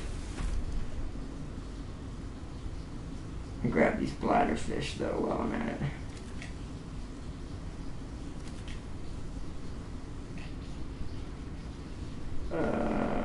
I need to stab me some kind of fish and eat it. Come here. You've been chosen. There we go. Oh, okay. So we need titanium and copper. Let us find it.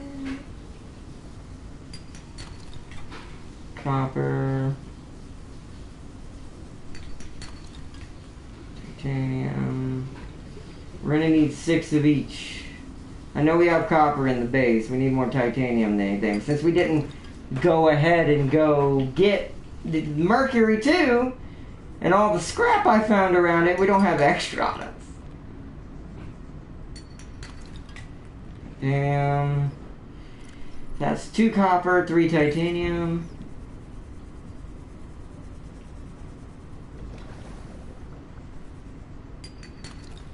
Copper, titanium. I need 1 more titanium, I think. So many sea glide pieces out here. It's copper, I need titanium, come on. There we go. Okay, that's enough to mix. Oh, nope, I need 1 more. I have 5, but I had 6. Let's go over here. There should be more this way. That's not the right one. That's lead. But it still gave me titanium. Nice. Okay. Back to base.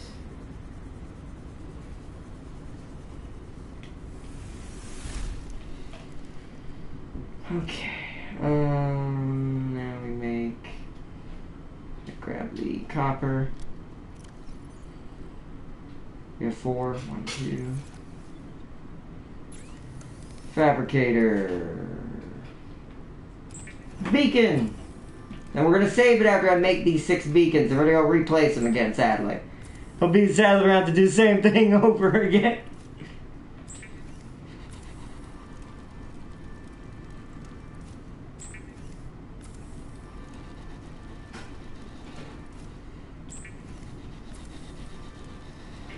We'll go ahead, but since we're already starting here this time, I'll go ahead and put the home base one here first. So if we have to come back for anything, we can easily go back out.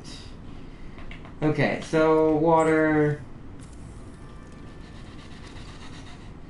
Water. And we're good. Do I have an extra battery on me? I do not. I need to take one with me for now. There's one inside the mercury, but I need to take one with me.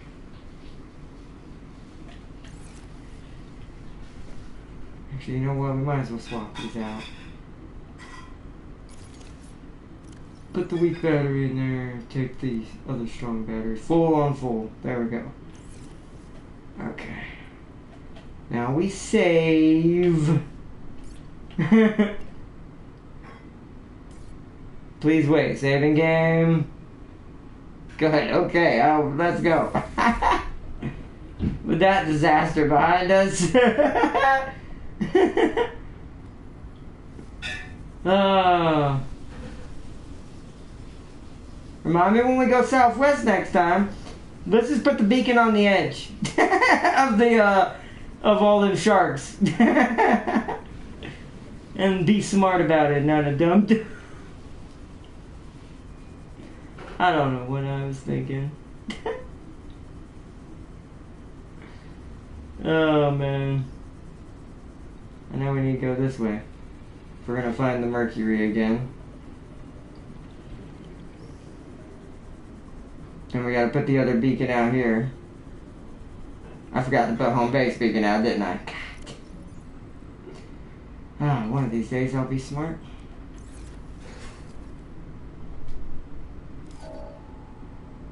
Okay, what are these things called again?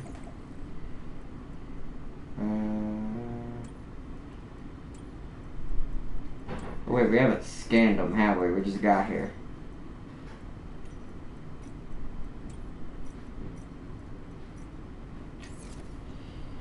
So we can scan them now. Where's my scanner? Ragged pitcher plant. The bowl, let's see, the ragged pitcher plant is the only known species of predatory underwater plant on 4546b. It grows in mineral-rich hydrothermal deposits. The bowl-shaped pitcher produces a concentrated brine that pools inside due to its high density. When small organisms get too close, they are stunned, causing them to sink into the pitcher, where they are dissolved and absorbed by the plant. That's freaking terrifying.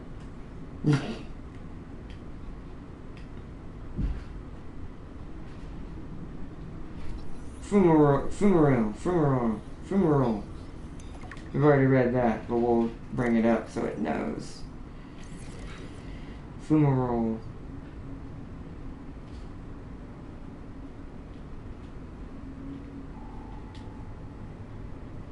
Fumarole patch. Boom. Alright. Bring chat back up.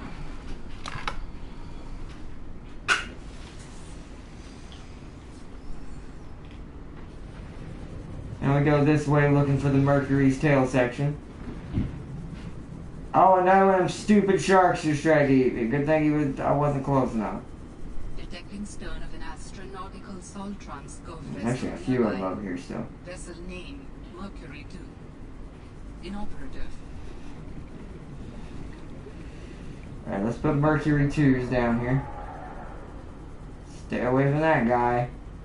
God, it feels like now these sharks are everywhere. All of a sudden I'm cursed by them. They're just everywhere.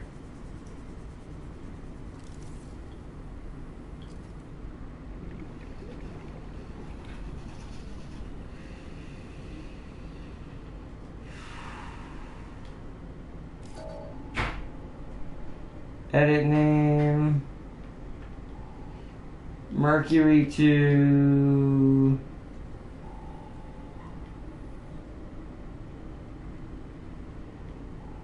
Tail section.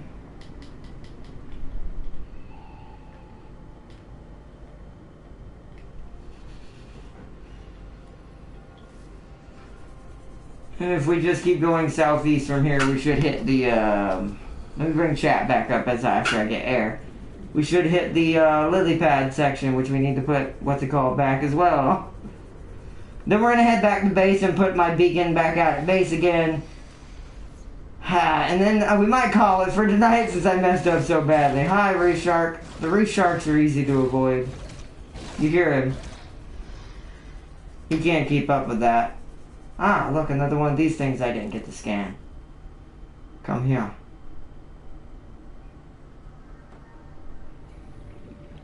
A juvenile vent garden. Boom. One of the leviathans.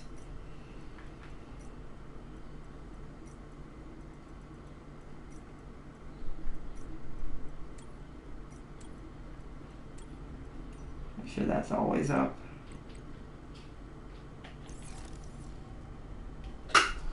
Alright, let's head up top. Gotta bring chat up.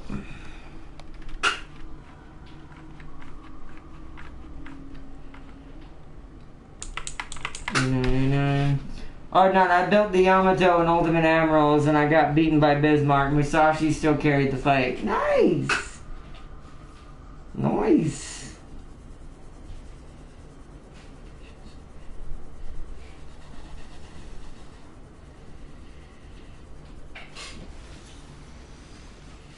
Okay. Alright, we want to keep heading... Wait. I'm kind of turned around where I'm at a little bit. We need to find that central plateau I found last time. We'll scan the whale while we're over here.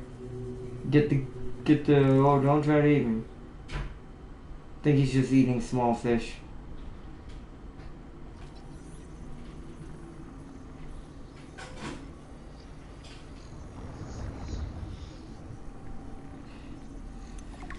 Ghost Whale.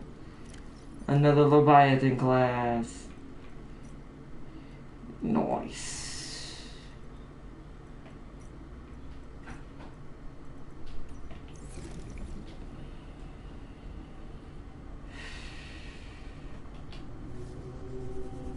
Where is that central plateau at? We gotta grab one of those spinner fish back too.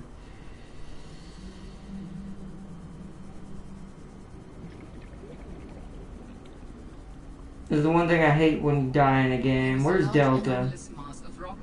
Okay, we've detected that now. Delta's over there. Central mass must be over here. I think this is it right here.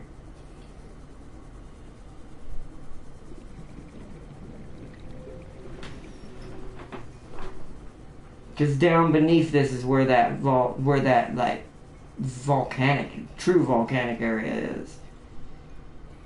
I think this is where we were. There it is.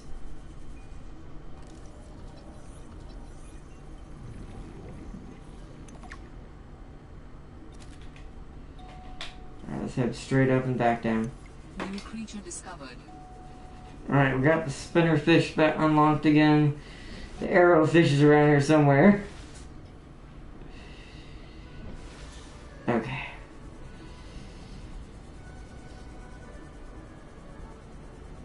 Now back down to the central plateau. We're gonna put our next beacon out here.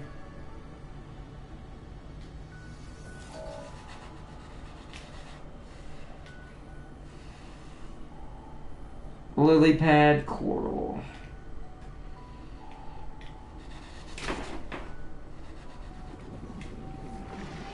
Oh no, what are you again? Well, I might as well scan you. Hey, stop. Now you're gonna make me all weird.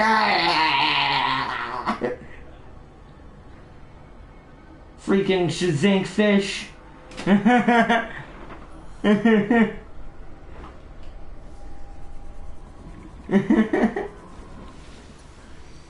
Makes it feel like my character's on something. I like how she goes,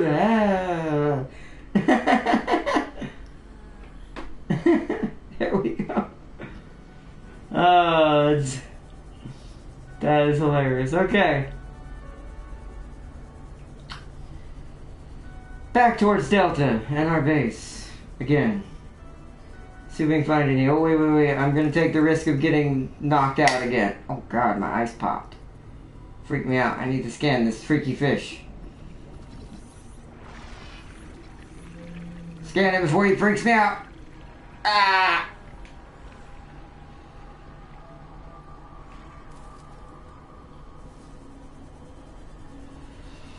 Alright, so we got him too.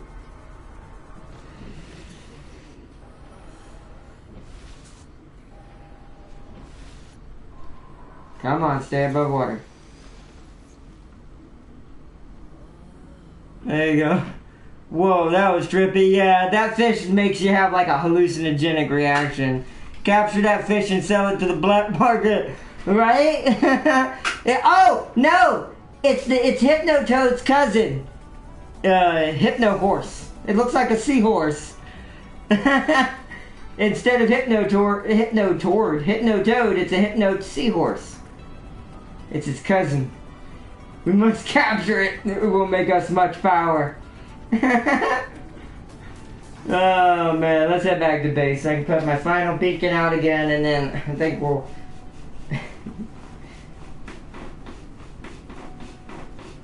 I think I know what I'll name the next episode too, so we can focus down on it.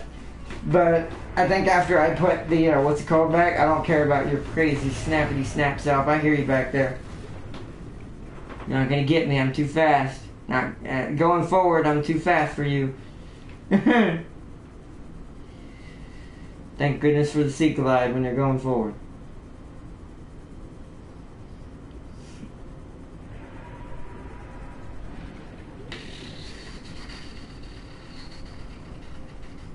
But that is the beauty of this game too, in its defense, is that a part of the lore of this game, even though I do think autosaving should still be a thing, is the risk you're taking and going into new areas unprepared, not knowing the wildlife, what they could do to you. That's the risk of any of types of even in real life in deep sea diving. This is on an alien world. So, even more dangerous.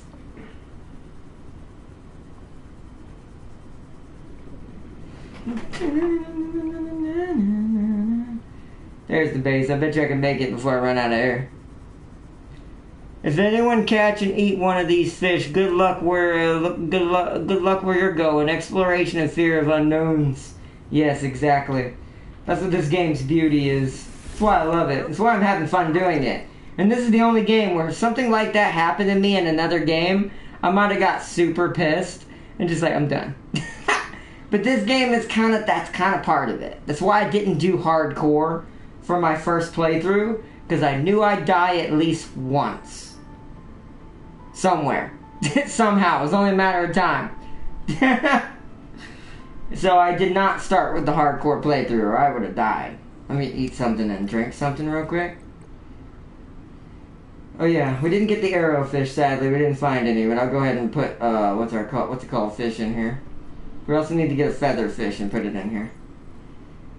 Let's take out one of the bladder fish so I can get extra water and put you in there.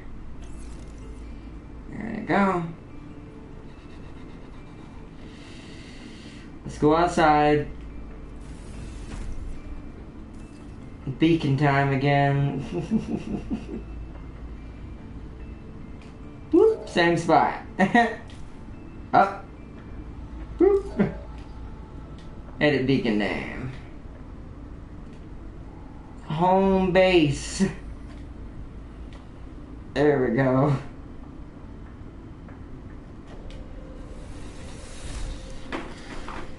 Okay, now let's worry about water and stuff.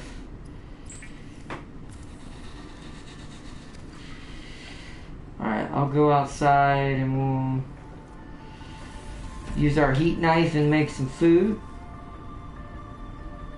Is that a bladder fish? I'm just gonna grab this one.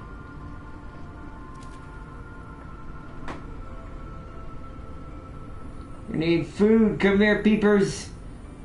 And your peoples. Peepers. Come here. Ah. Your peepers are so fast. That's why I feel like it's just easier just to do this. Sometimes I get on top of them. I could just get on top of them and pull the knife out, I guess. But I feel like, why not just catch them? Oh, more bladderfish. Oh, goodness.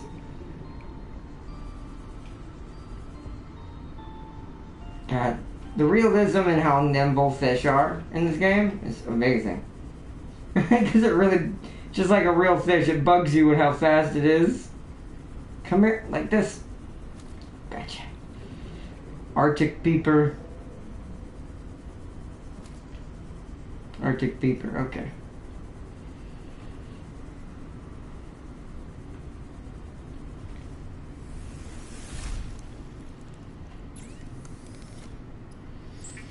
Think of all the water we can for this for the end of this episode. And now for food.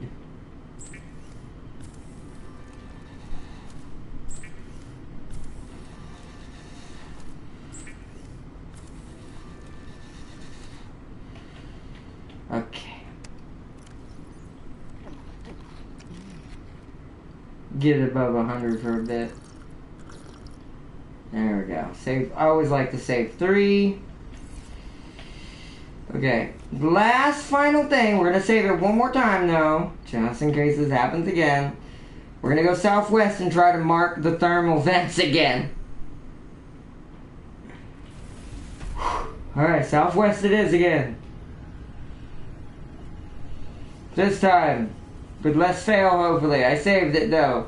So if we die, at least we don't have to worry about having to do all that again. I'm gonna go and... Nah, I missed yellow. That's more west. Is this it? Did I go the right way?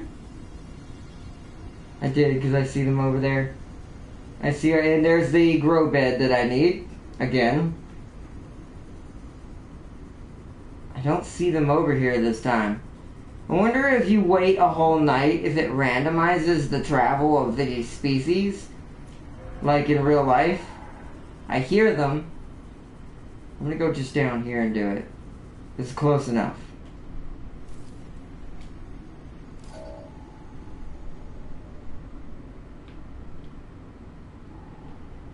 Thermal.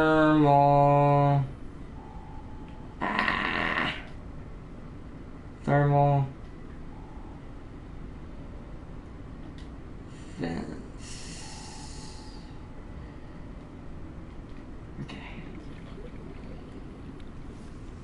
Now let's go get our grow bed that we desperately need.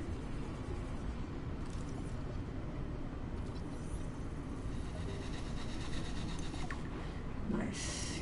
This platform's not something I haven't scanned, is it? Okay. Exterior grow bed blueprints emphasized. I still would love to know where the mobile vehicle bay is. I still don't understand why we haven't found it. Ah, well. Let's get some air and head back to base.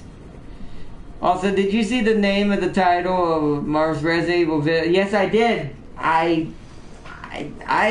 did.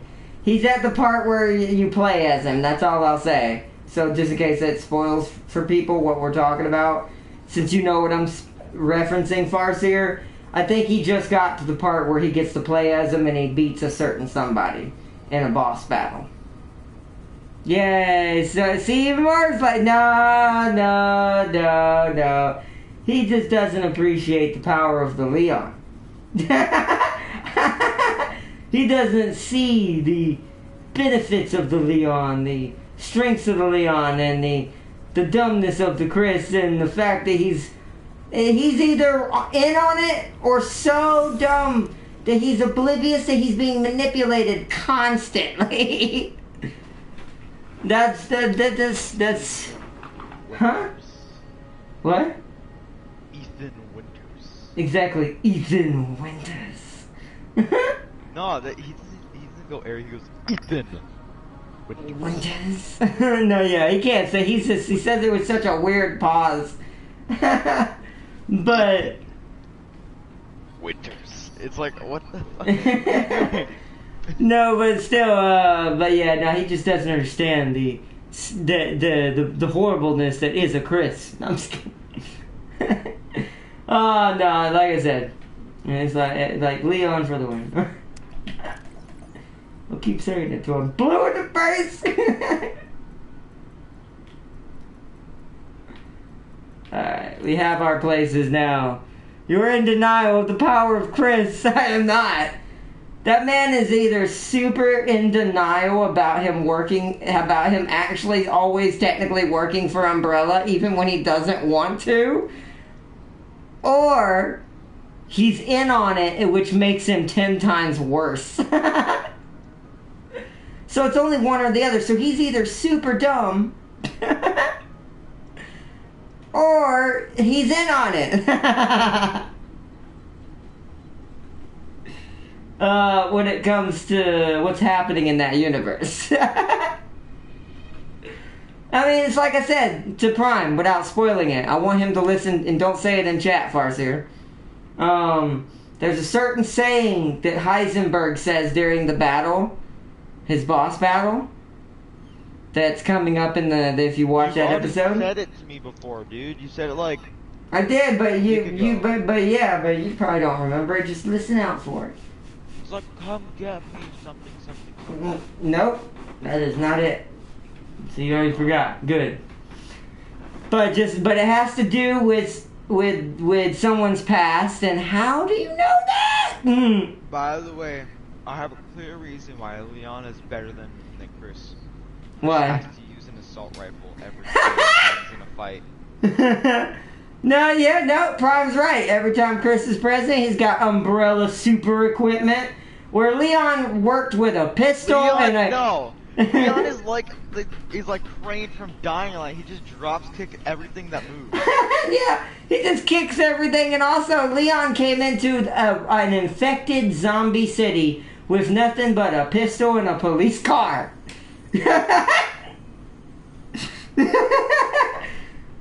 Whereas Chris always comes in with assault rifles, standard state-of-the-art handguns, BOW killing guns, special grenade launchers, airstrike collars, elite squadrons to back him up.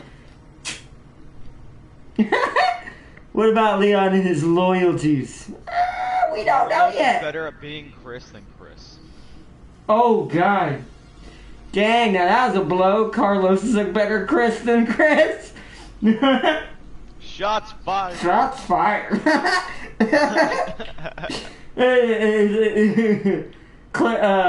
Not Claire. Jill is over here like, I agree. Jill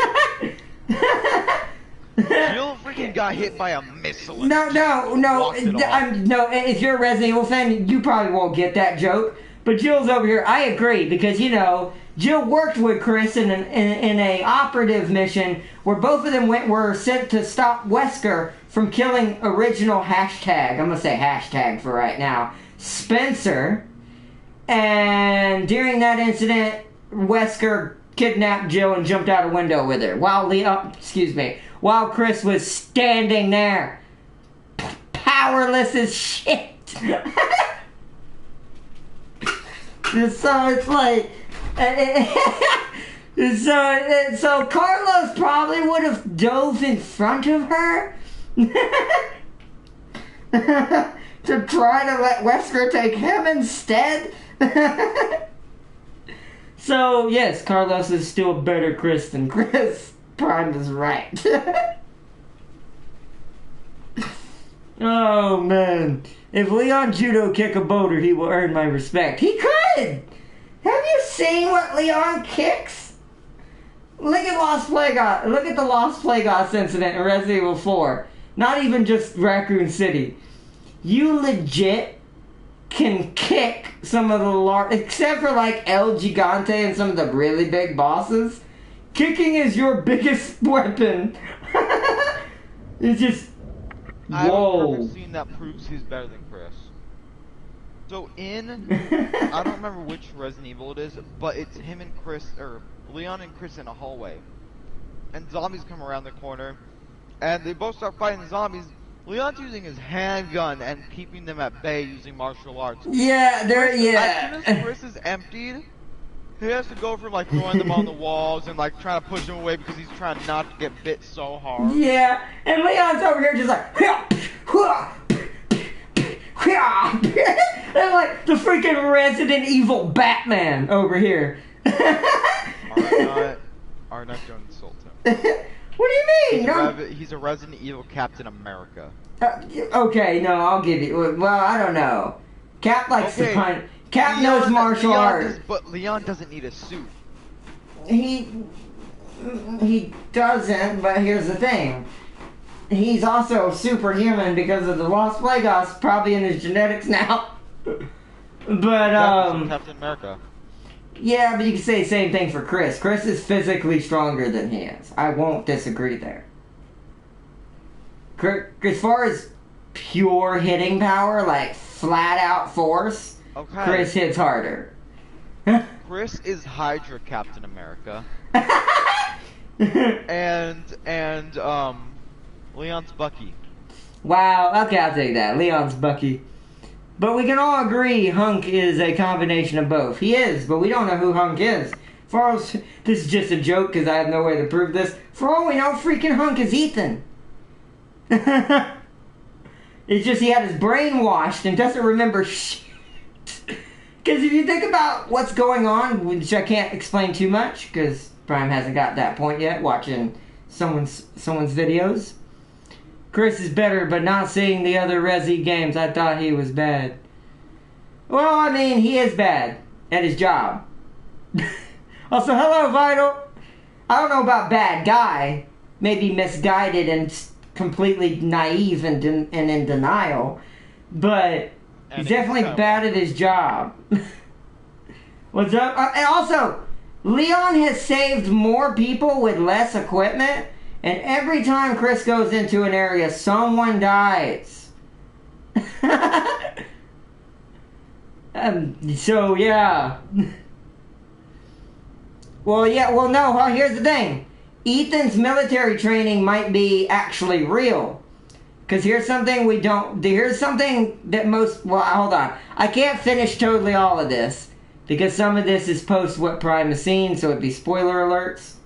So, all I'll say is Ethan is not really Ethan. I can tell you right now, that's not really Ethan Winters. His name may be Ethan Winters, but that is definitely someone different. And what I mean by this is, compared to not only what happened to him in 7, and what you find out about him in 8, which no spoilers in the chat, please, as best as you can for as far as Ethan is concerned. Because not everyone here knows about what Ethan is. So, I'm almost positive. I can assume is, well, one, I already assumed that he probably had some of the, what's the term for the mold? Is it the mycementi or something? The megamycete. Yeah, that. So, I already assumed he had it in him. Okay. So you know that. Yeah, I figured that out. Like, I even thought that in Resident Evil 7 that he somehow got it in him. He did. But then Chris said, "You're not normal, Ethan." And I was like, oh, shit. Well, here's the thing. That's a part of my running theory in this game. He's probably right. But once again, this is a play on words that the game keeps having us get tricked by. Also, this is a beautiful view in this. Wait, hold on. Base. Actually, oh my! I just thought of something. So, you know how in the beginning of Resident Evil, what you see is not actually your wife; it's Mother Miranda. Yes. And spoiler alerts, by the way, but yes. Heisenberg says when he's talking to you after all the other people are dead, and you're like meeting him in his castle thing for the first time. He says it's all a test. All of us are the next stage. Ethan is just an experiment by Miranda. Yep. And Miranda works for a certain somebody. Spencer. Like I said, I hope he reads that file in his playthrough in his video, because there is one note that says it all, that tied every Resident Evil together perfectly.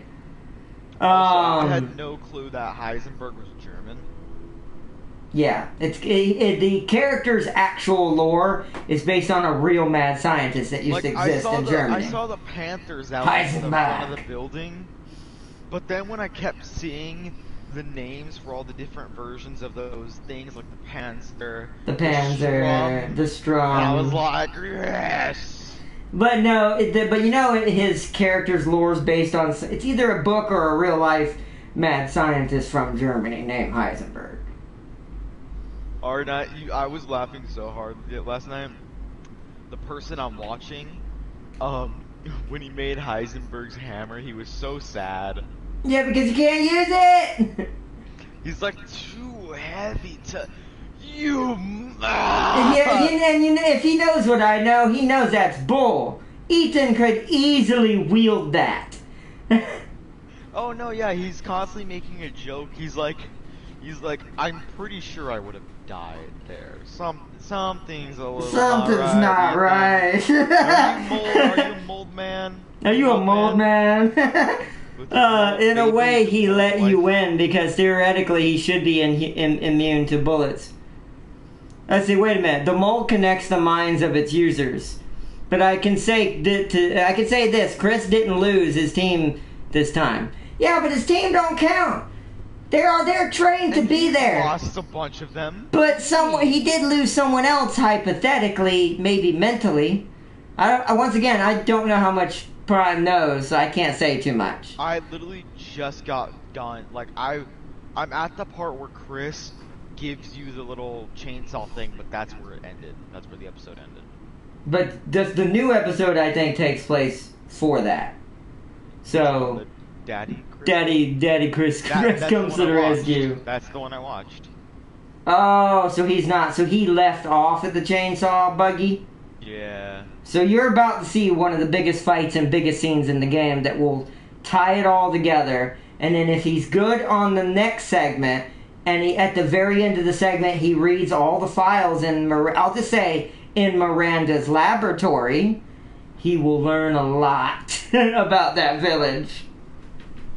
And something that, here's something I wonder, this is why, no offense, and I know it as a joke, I will say from a game perspective, I will say this does make Chris actually kind of dumb, even though I joke around a lot.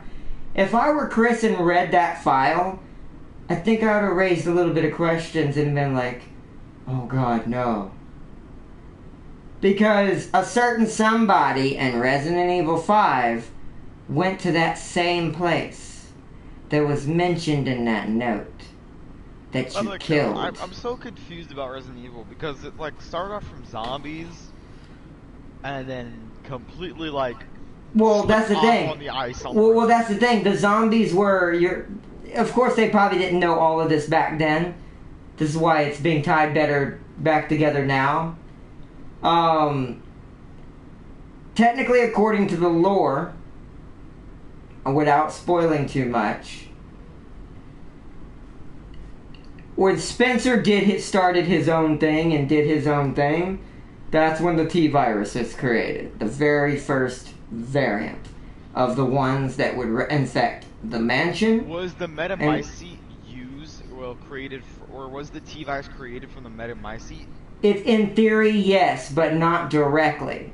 Because in the note, I will say this, because it doesn't spoil much. Spencer mentions he admired Miranda greatly. But he also said, but I think there's a better way. He said that he thought the better way for delivery and getting it into the body for proper mutation without complete overwhelming was a virus and not a mold. So, what we can say is that Spencer is a student of Miranda. He is. If you want me to say it, the note literally says that. She had an expedition of students years ago, and I think the houses are those people, by the way. I think they're the other scientists that didn't leave. I think Spencer left. And they're all responsible for their own creations. Yep. Vampires, cyborgs, yeah. The plants. What did Moreau do? Moreau was the crustacean thing. There's a couple of books you can read in Miranda's lab that explain all four houses' genetics and why they are what they are. That guy is.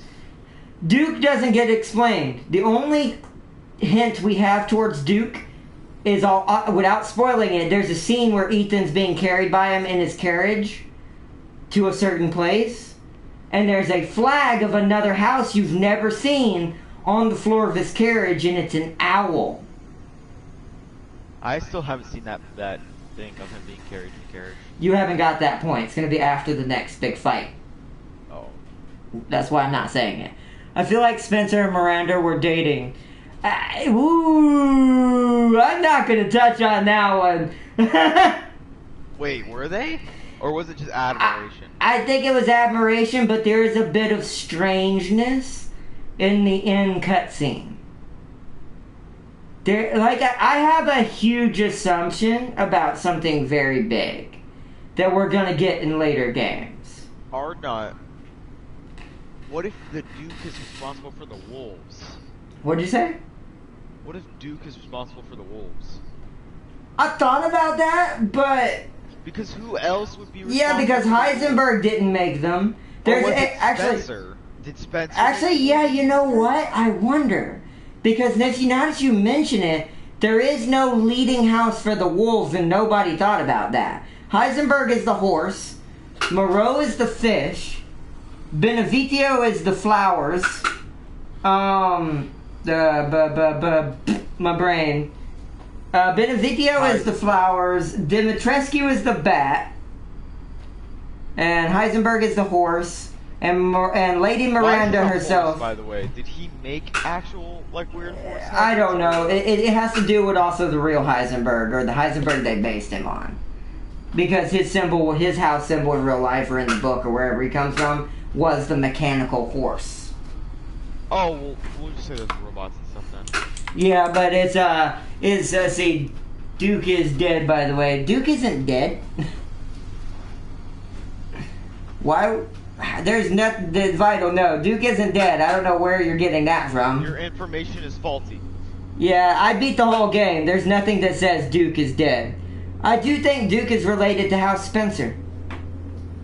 I think that flag is Spencer's house. Because like I said, there is a house missing.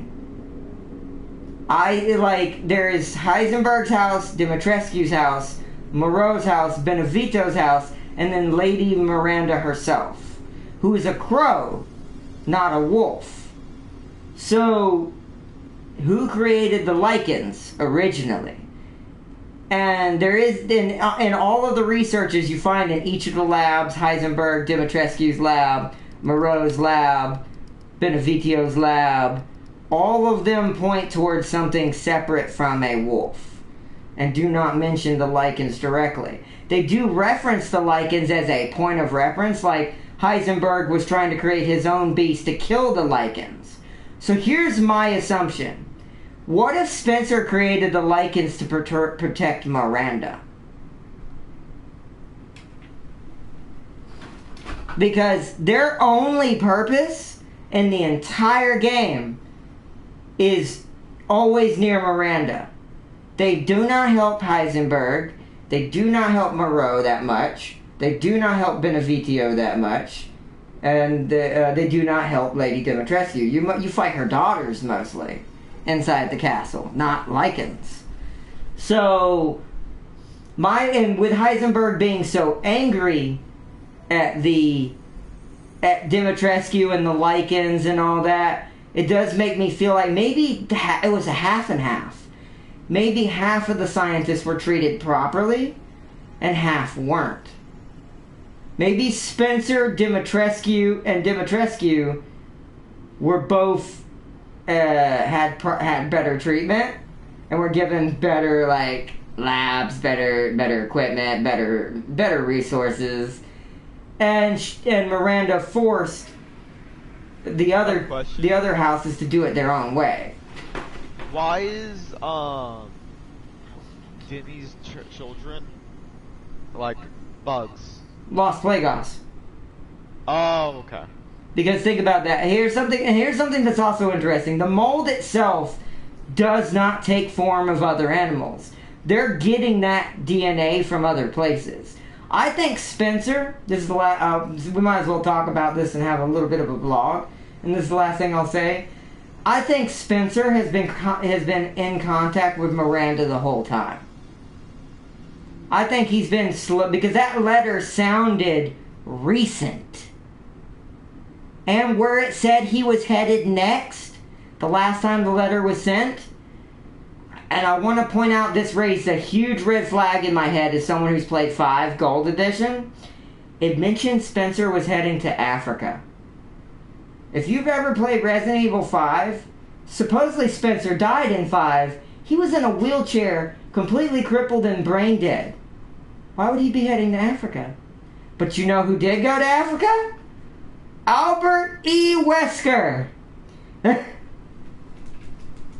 One of the most OP, strongest bioweapons to exist for literally generations. Wesker is Spencer's. I either think Wesker is Spencer's actual son from Miranda, because Miranda's hair is blonde. You finally get to see her when you finally get to see her at the end. Wesker's hair is also blonde. And so is Ethan's, by the way. So, it's either Wesker is... This is just an assumption and a theory, not fact. I need to save and quit. But I think Wesker is either his son, or Wesker is Spencer. Because Miranda didn't look a day over 30. I hope you know, Prime. And she's been around since the 1900s. So this means that the Megamycete keeps you from aging. And if Spencer was a part of the village, he would have it in him. and it connects all their mental, and this is something even Farseer explained, the Megamycete connects all of its hosts together. So they would be able to communicate with each other in different ways emotionally, whether they died, whether things changed, mutations happened. Hell, that might be why Miranda somehow got the information on how to create the other houses the way she did. I don't know. There's a lot of assumption towards that. Like I said, that's not fact. But I can guarantee you one of these things is at least true. Wesker is either somehow related to the houses, somehow, blood-wise. Somewhere back when, maybe Spencer, when he left, maybe he had a kid and his genetics carried over. Maybe Miranda had a kid and Spencer took it with him. I don't know. Okay, hold on. I want to try something real quick. Or maybe Wesker, and like the other third, more likely option, Wesker is a pseudo-son, meaning he's a clone of Spencer, but genetically modified through his viruses. Could be that. Okay, so Ardnot, let's try to connect them all together, if you know what I mean. Like, connect them to their house. One thing that I want... Oh my god, I just realized something. Maybe the reason why Spencer's house is an owl is because he's the only one allowed to leave to do actual research. That's funny, Farseer. He's the information plug. Spencer's what goes out and gets resources and information from new DNA to send back to the other houses. Just like an owl, he is all-knowing. Vital, you do know that game was in the modern world, right? Just because Miranda's little village is out in the middle of nowhere, Vital, I hope you know that literally took place in that university year is like 2020, 2019. They're going for their 2020 right now, and it's worse than ours. They got BOWs, viruses, Megamycetes, Chris Redfield. Oh, man. Did you not just understand what I said? No, I did, but no, say it again, sorry. I was reading what they were saying. The reason why Spencer is an owl is because he's the information plug for all the DNA. He is the all-knowing owl because he gets all of that information and sends it back. Why do you think they have the Las Plagas virus? Because Spencer sent it back. Well, I mean, and you do know that, but here I'm going to give you a tidbit. I don't know if you watched my Resident Evil 4 series. Do you know who secured Las Plagas? I see Wesker. Ada Wong, but Wesker hired her.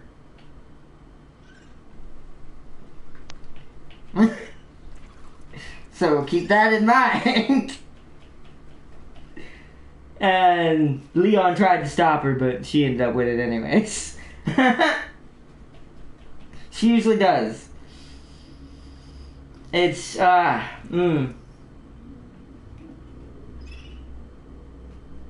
There's even, I don't know if I believe this, there's even a running theory that the Ada from Resident Evil 4 is the fake one from 6, not the real Ada.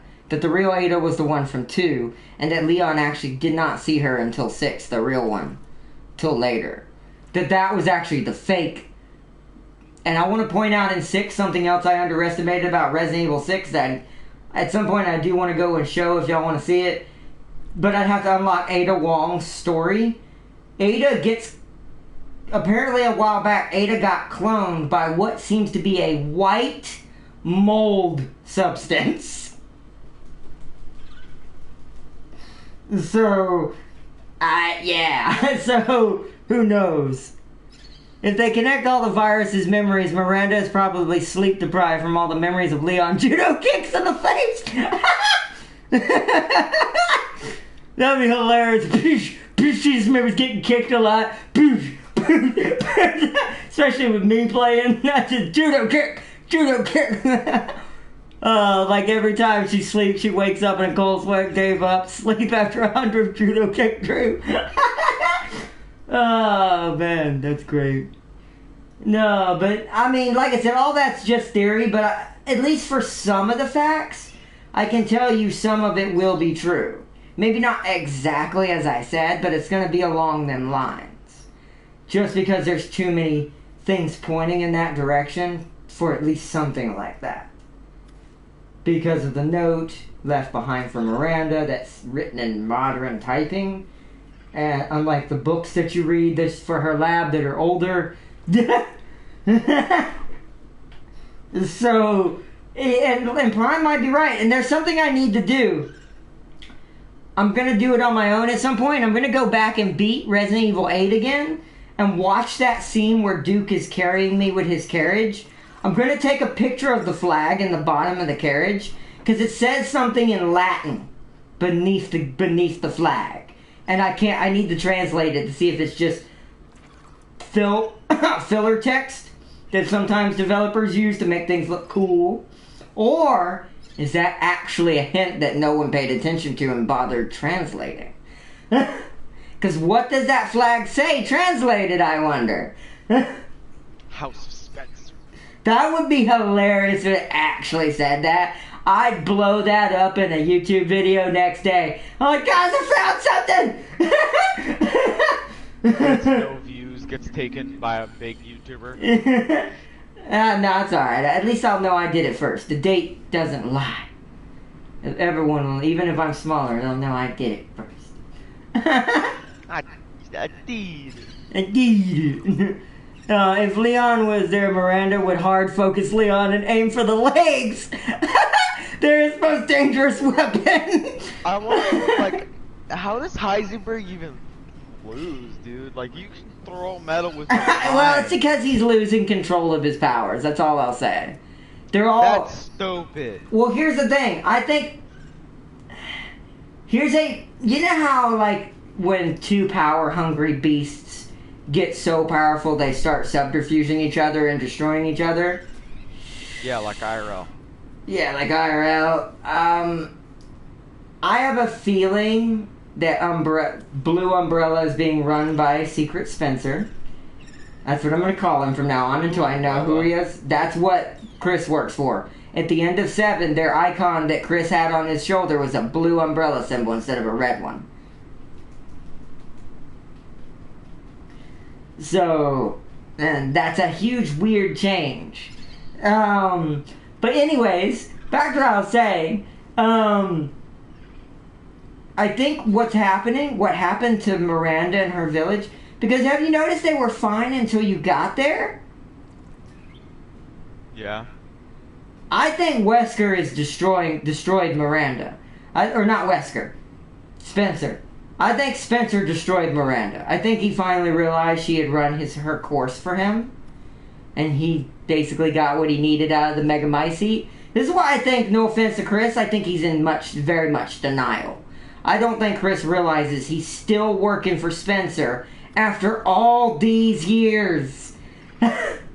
After all these years, you're still in my goddamn head. Exactly, it's kind of the same thing. And if he, by the way, you know how much mental problems Chris is going to have if he ever figures this out? That he's never not been working for Spencer? It's all been a freaking lie. He already has problems.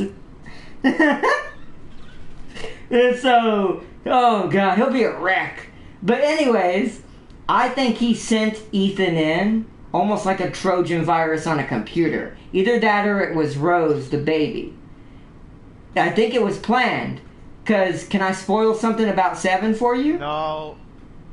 About 7. Oh, well 7 I already... Okay, yeah, sure, I already... How much do you know? Do you want me to tell you? Pretty sure all of it, but go ahead.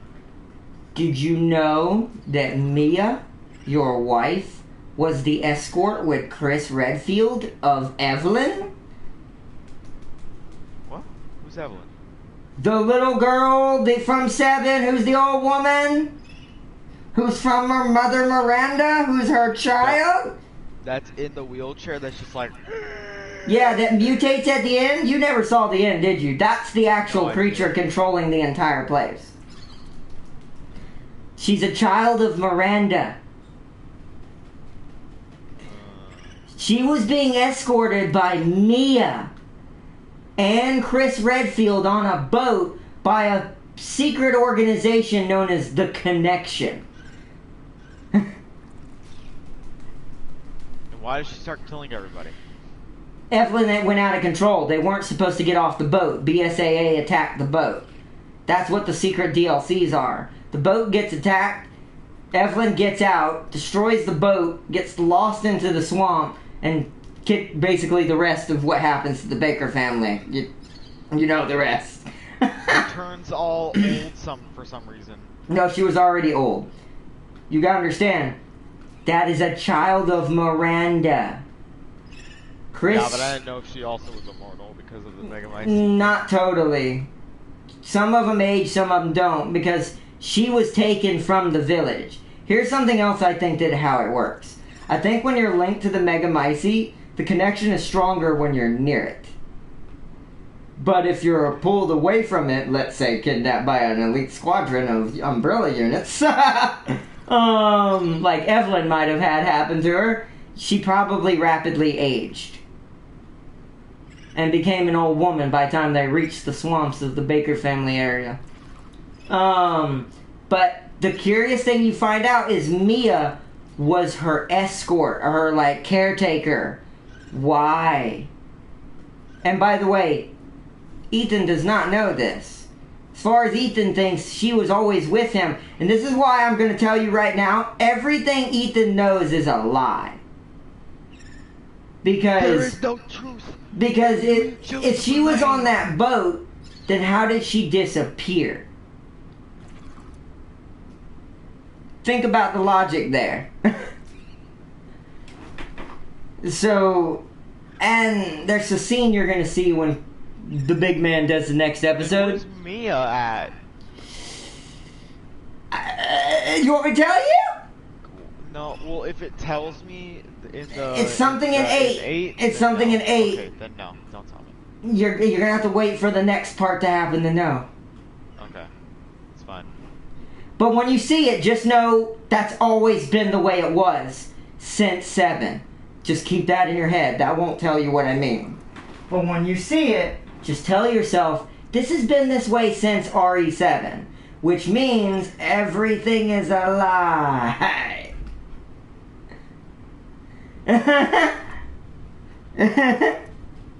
And so, if the text say Leon House of Kicks, I would give up all hope. Or if it translates to the House of Hunk, I still lose more faith. No, it won't be that. At best, it'll say something like we're talking about, or something maybe hinting towards that. I just want to know what it says. Now, I might do that tomorrow if I have time, since I'm taking the day off. That would be funny. If this the filler text, this was your waste of your time. Haha. I think I would laugh so hard. I would laugh. No, I would appreciate that, just because that's still attention to detail. And no offense, like, there is sometimes too much attention to detail when you want to hide too much. But I could see, I'd respect either answer. Especially if it said something like that. Haha, this is a waste of your time. Ha. Oh, man. Have you heard of that Rick and Morty thing that happened a while back where they put like some secret stuff in a bunch of their TV shows and that's literally what it translated to at the end? Yeah. Yeah, no. I remember hearing about that, but that sounds like a Rick and Morty thing to do. You know what's even weirder about Rick and Morty do? You know how you trick someone? You make them think that you're being deep. Then you trick them and say you're not being deep, but you're actually being deep. What? Exactly! That's how Rick and Morty thinks. You have to have that crazy brain. Crazy brain or big brain or no brain? No, crazy brain. Big, maybe some big brain, but you need some psycho brain too. Psycho brain broth. Exactly. But let's see. Let me read comments. Let me make sure. Would be great if the next game were in modern. Already read that. Miranda would have killed him.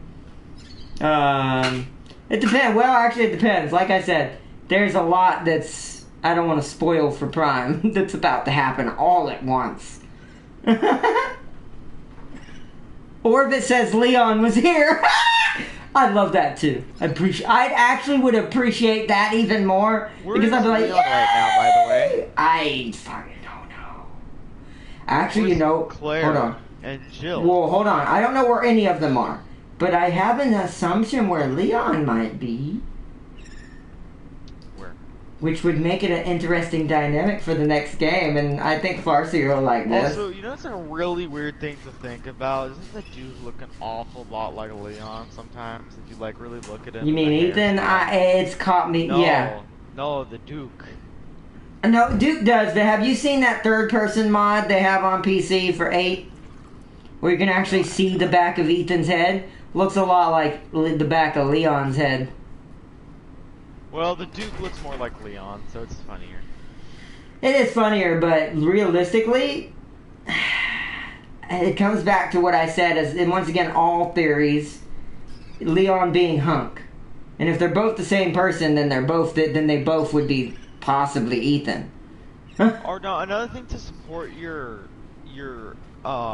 theory that Ethan is a child of Miranda. Mm-hmm. They were leaving the village. That's also something I thought about too.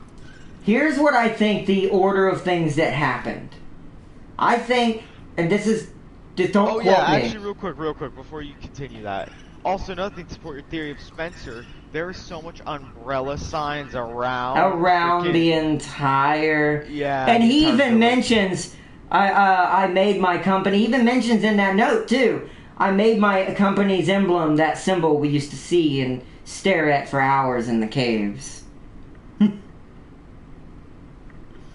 So they found something together, him and Miranda, years ago. They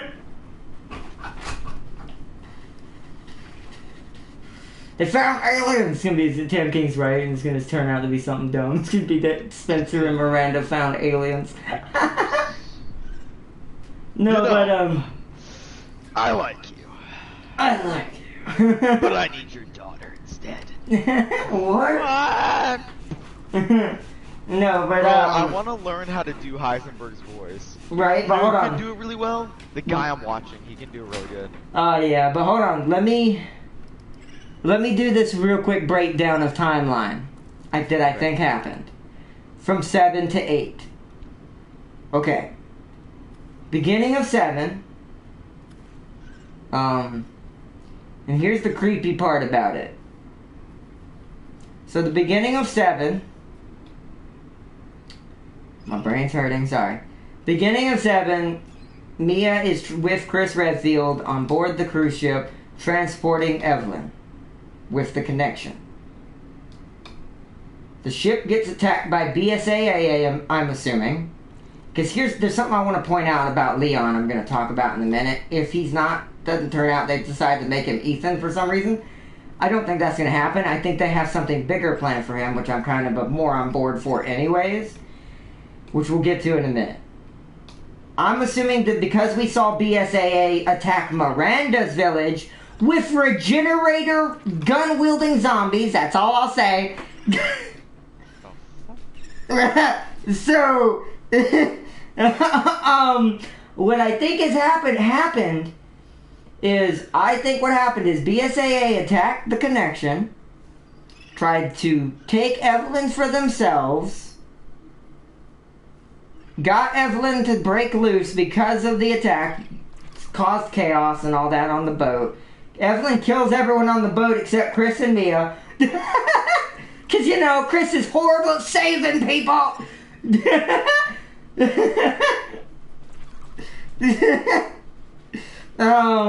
But yeah, everyone but Mia and Chris die on the boat.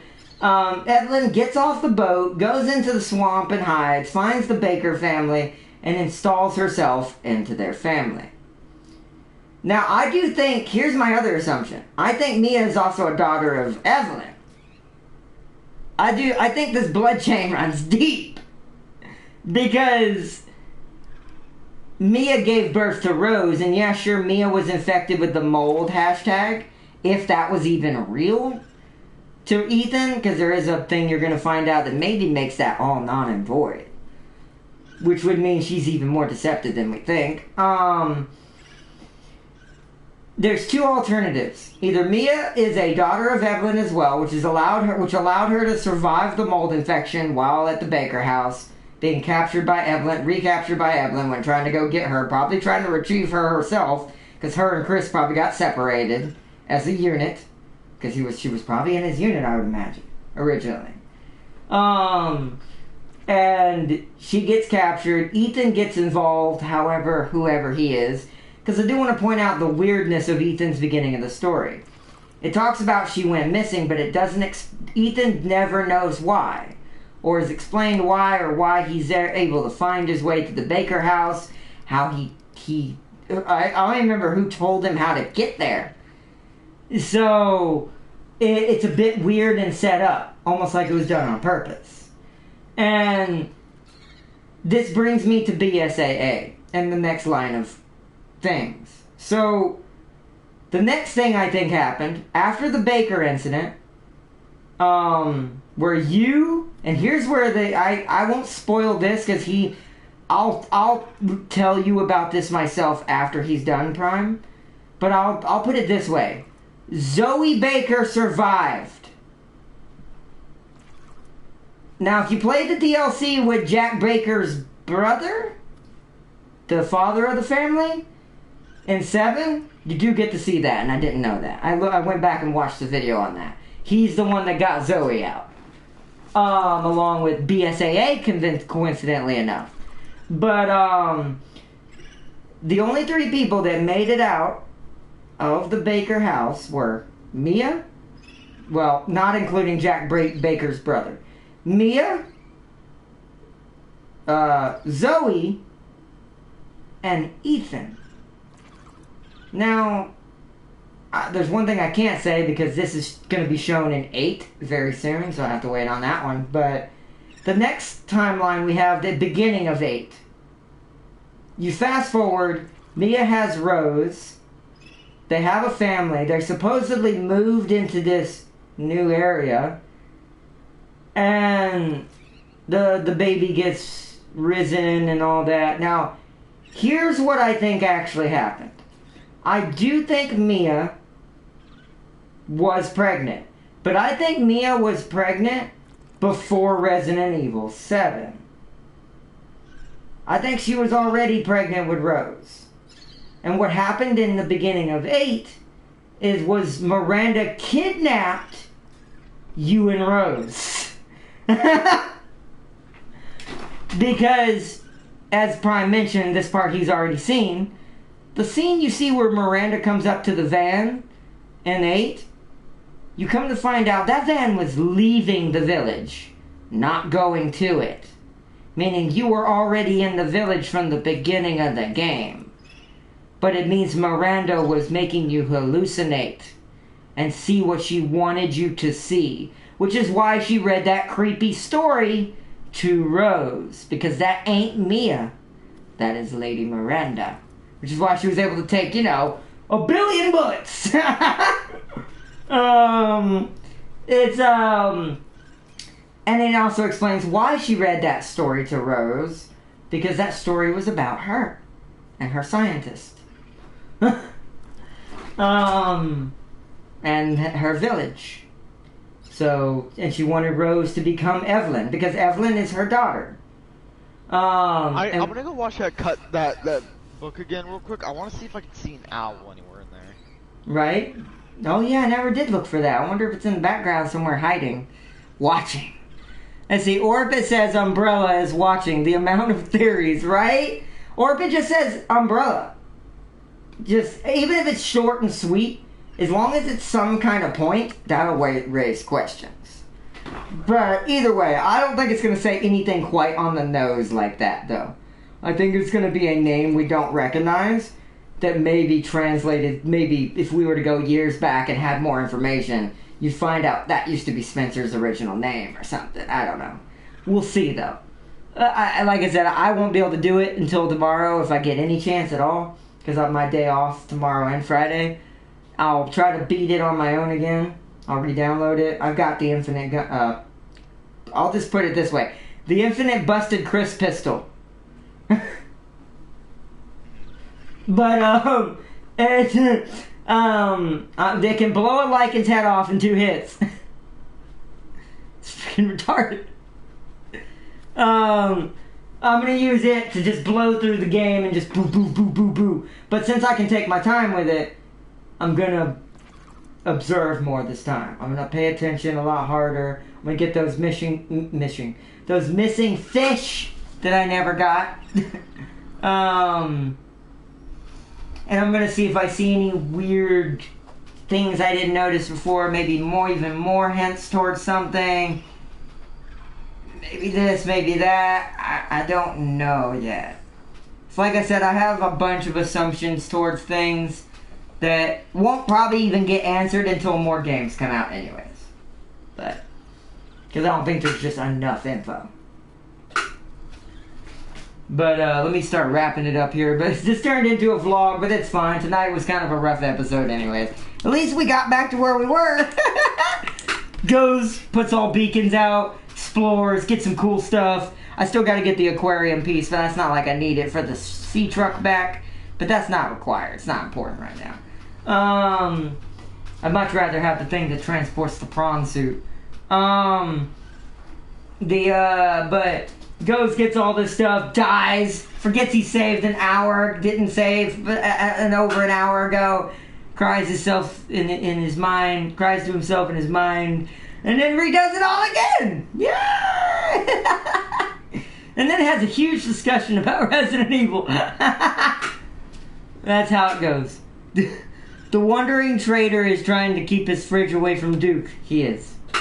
I imagine that they were roommates at one time, since he said he did hint at someone he used to know that he kind of gave a strong hint to who he was talking about. And I'm like, I think I know who you're speaking of there, big guy. All I'll say is, what are you buying? Oh, man. Let's see. After living with Duke for a couple of years, he learned to bear the fridge. Exactly.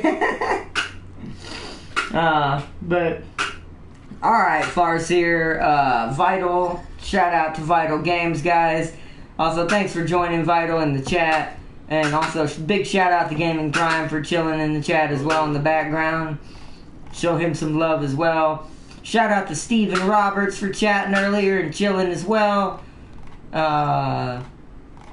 Ultimate Gaming Bob and your helpful tips, my dude. Thank you so much. You always help me in this game, it seems like.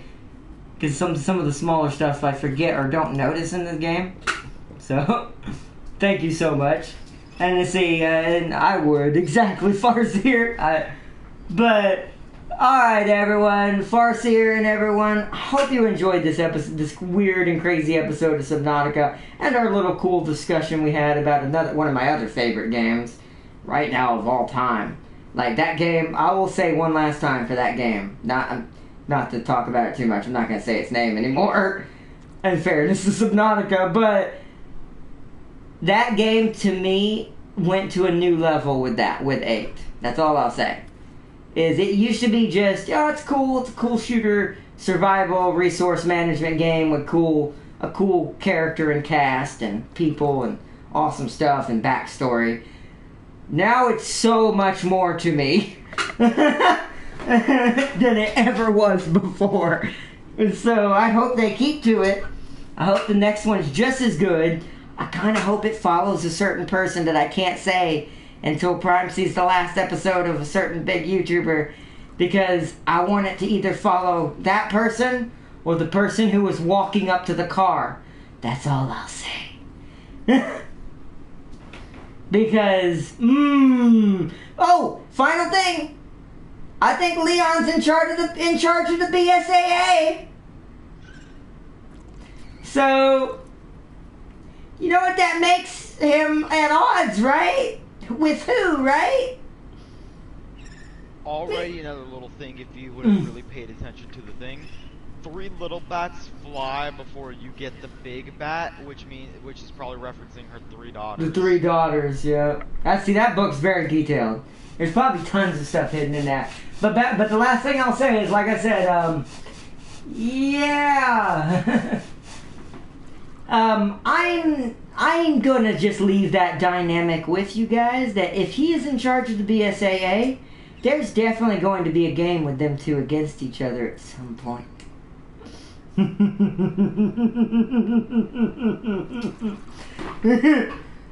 I can't wait.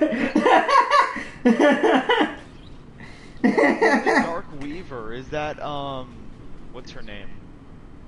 The That's doll girl? probably doll. Benevictio. Yeah, cause like making the dolls and all that. Yeah, the weave.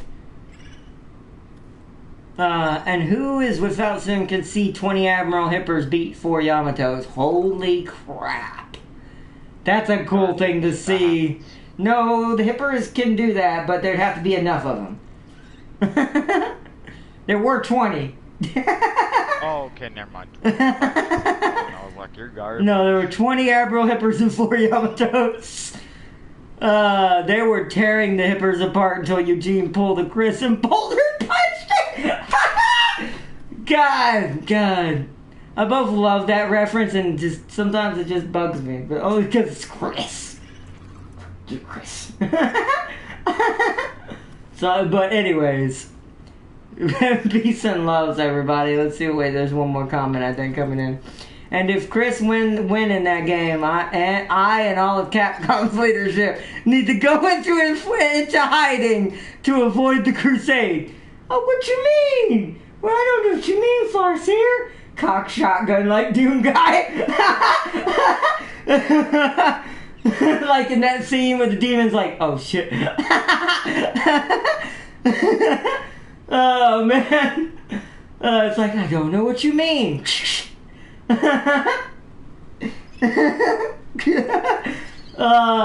Anyways, peace and love, guys. I love you all as always.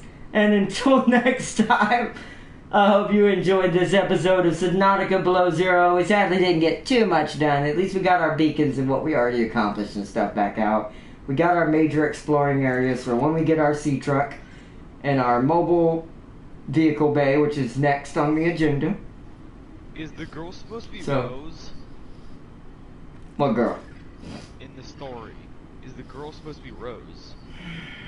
I haven't been able to fully determine and confirm that. Or is the girl Mother Miranda and she met these mystical creatures before and then made students out of them? I don't think it was mystical creatures, but I do think what you're onto is correct. I think Miranda was a product of her environment and created the rest later. Much like Spencer but for her in the 1900s when she became an adult. Because I'll put it this way, at the end of the game, this doesn't spoil anything. It's in the end credits. Like, when they have credits showing, like, concept art. Even the concept art, I think, is telling you something. The entire concept art is a breakdown of the village slowly infecting itself with a mold they found that could heal them. And there's a blonde there's a blonde little girl growing up in that village the entire time. Okay, so Mother Miranda's in the book. Yeah. So, well, what I'm thinking, hold on. Mother Miranda is in the book, like she appears in the book as the crow. Mm-hmm. Now what I'm thinking is who did what to Heisenberg? Because they stole the gear from Heisenberg. Who stole the gear from Heisenberg? Maybe Spencer? I don't know. But then who's the little girl? The little girl's not Spencer. Well, hold on, no. You need to see that end credits cutscene. That all happened later. That end cutscene happens in the 1800s. So that would be before she became an adult. So I think the little girl and the witch in the book are both Miranda. I think the little girl was Miranda when she was tiny, when the village was normal, when they first discovered the mold deep in the mountains. Because it does mention that the people, like you see excavators in the concept art of her. By the way. Huh? The thing is, the little girl in the story is Rose, I assume. Well, no, because Rose isn't old enough yet. And you'll know why it's not Rose at the end of the game. That's why I can't say it's Rose. Without telling you No, it's not Mia either. Mia's not blonde. It's on purposely showing a blonde girl every time. Miranda's blonde. So, I do think that's Miranda's history. I think that's a book about her original past. About who she was before she became Mother Miranda. Because, let me finish what I was saying. There's a concept art of her father excavating mold inside of a mine in the pictures. And then he gets really sick. And things start weirdly happening around the village. People start getting more of the mold and injecting it in each other in the pictures. With like plague doctor masks wearing them. And stuff like that. So that's how old this is. Like, with plague doctors injecting this stuff into people because they realize it's changing them, making them stronger, more durable, faster, they start becoming obsessed with it. So I think what happened is Miranda was a product of her own environment. Her village, experimenting, being the first lab in history that did this, created its own full super BOW biovirus. Which then Mother Miranda took control over when she became an adult and a part of it. Because she got her injections as a little girl in the pictures, and everyone else mutated around her, while the little girl in the pictures stayed the same. So, I do think that's Miranda. Let's see. Pretty sure Yamato took 30 torps, me in hiding. Okay, R-Dot found himself a modified Hulkbuster armor and is on a rampage. Don't worry, he won't find me. Here's the rattling of a minigun. Oh no. It's like, I will find you, Farseer. I've already been to Capcom. No, anyways, but still, like I said, I do think the story's about Miranda. But back to what I was saying, I do think the dynamics are going to end up very interesting in that universe with everything that's happening. And there's something even bigger about to happen with the certain someone I can't talk about until you see this video and he beats the game finally.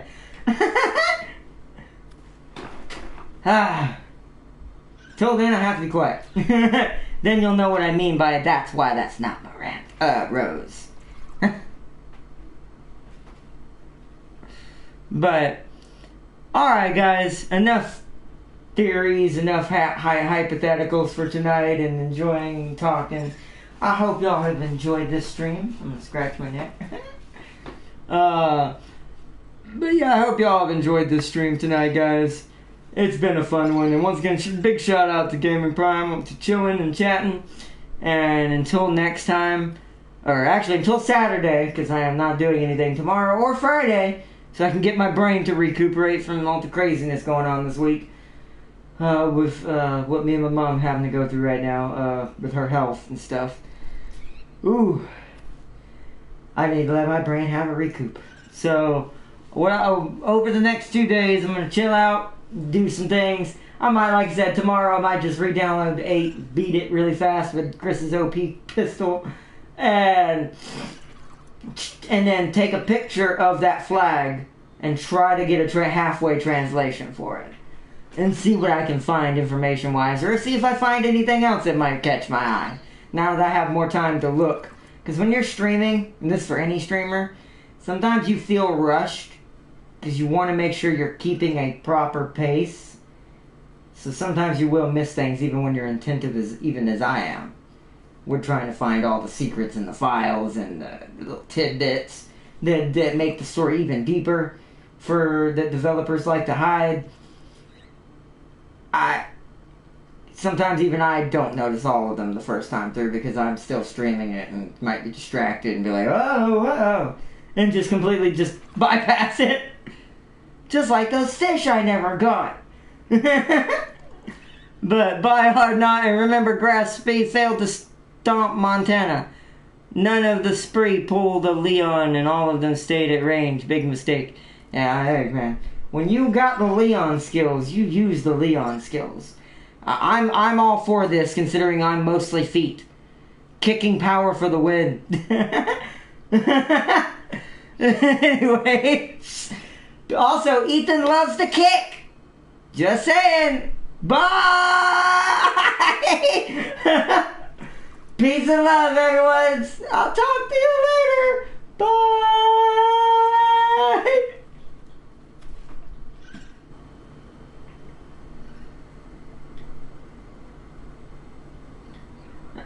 Yeah.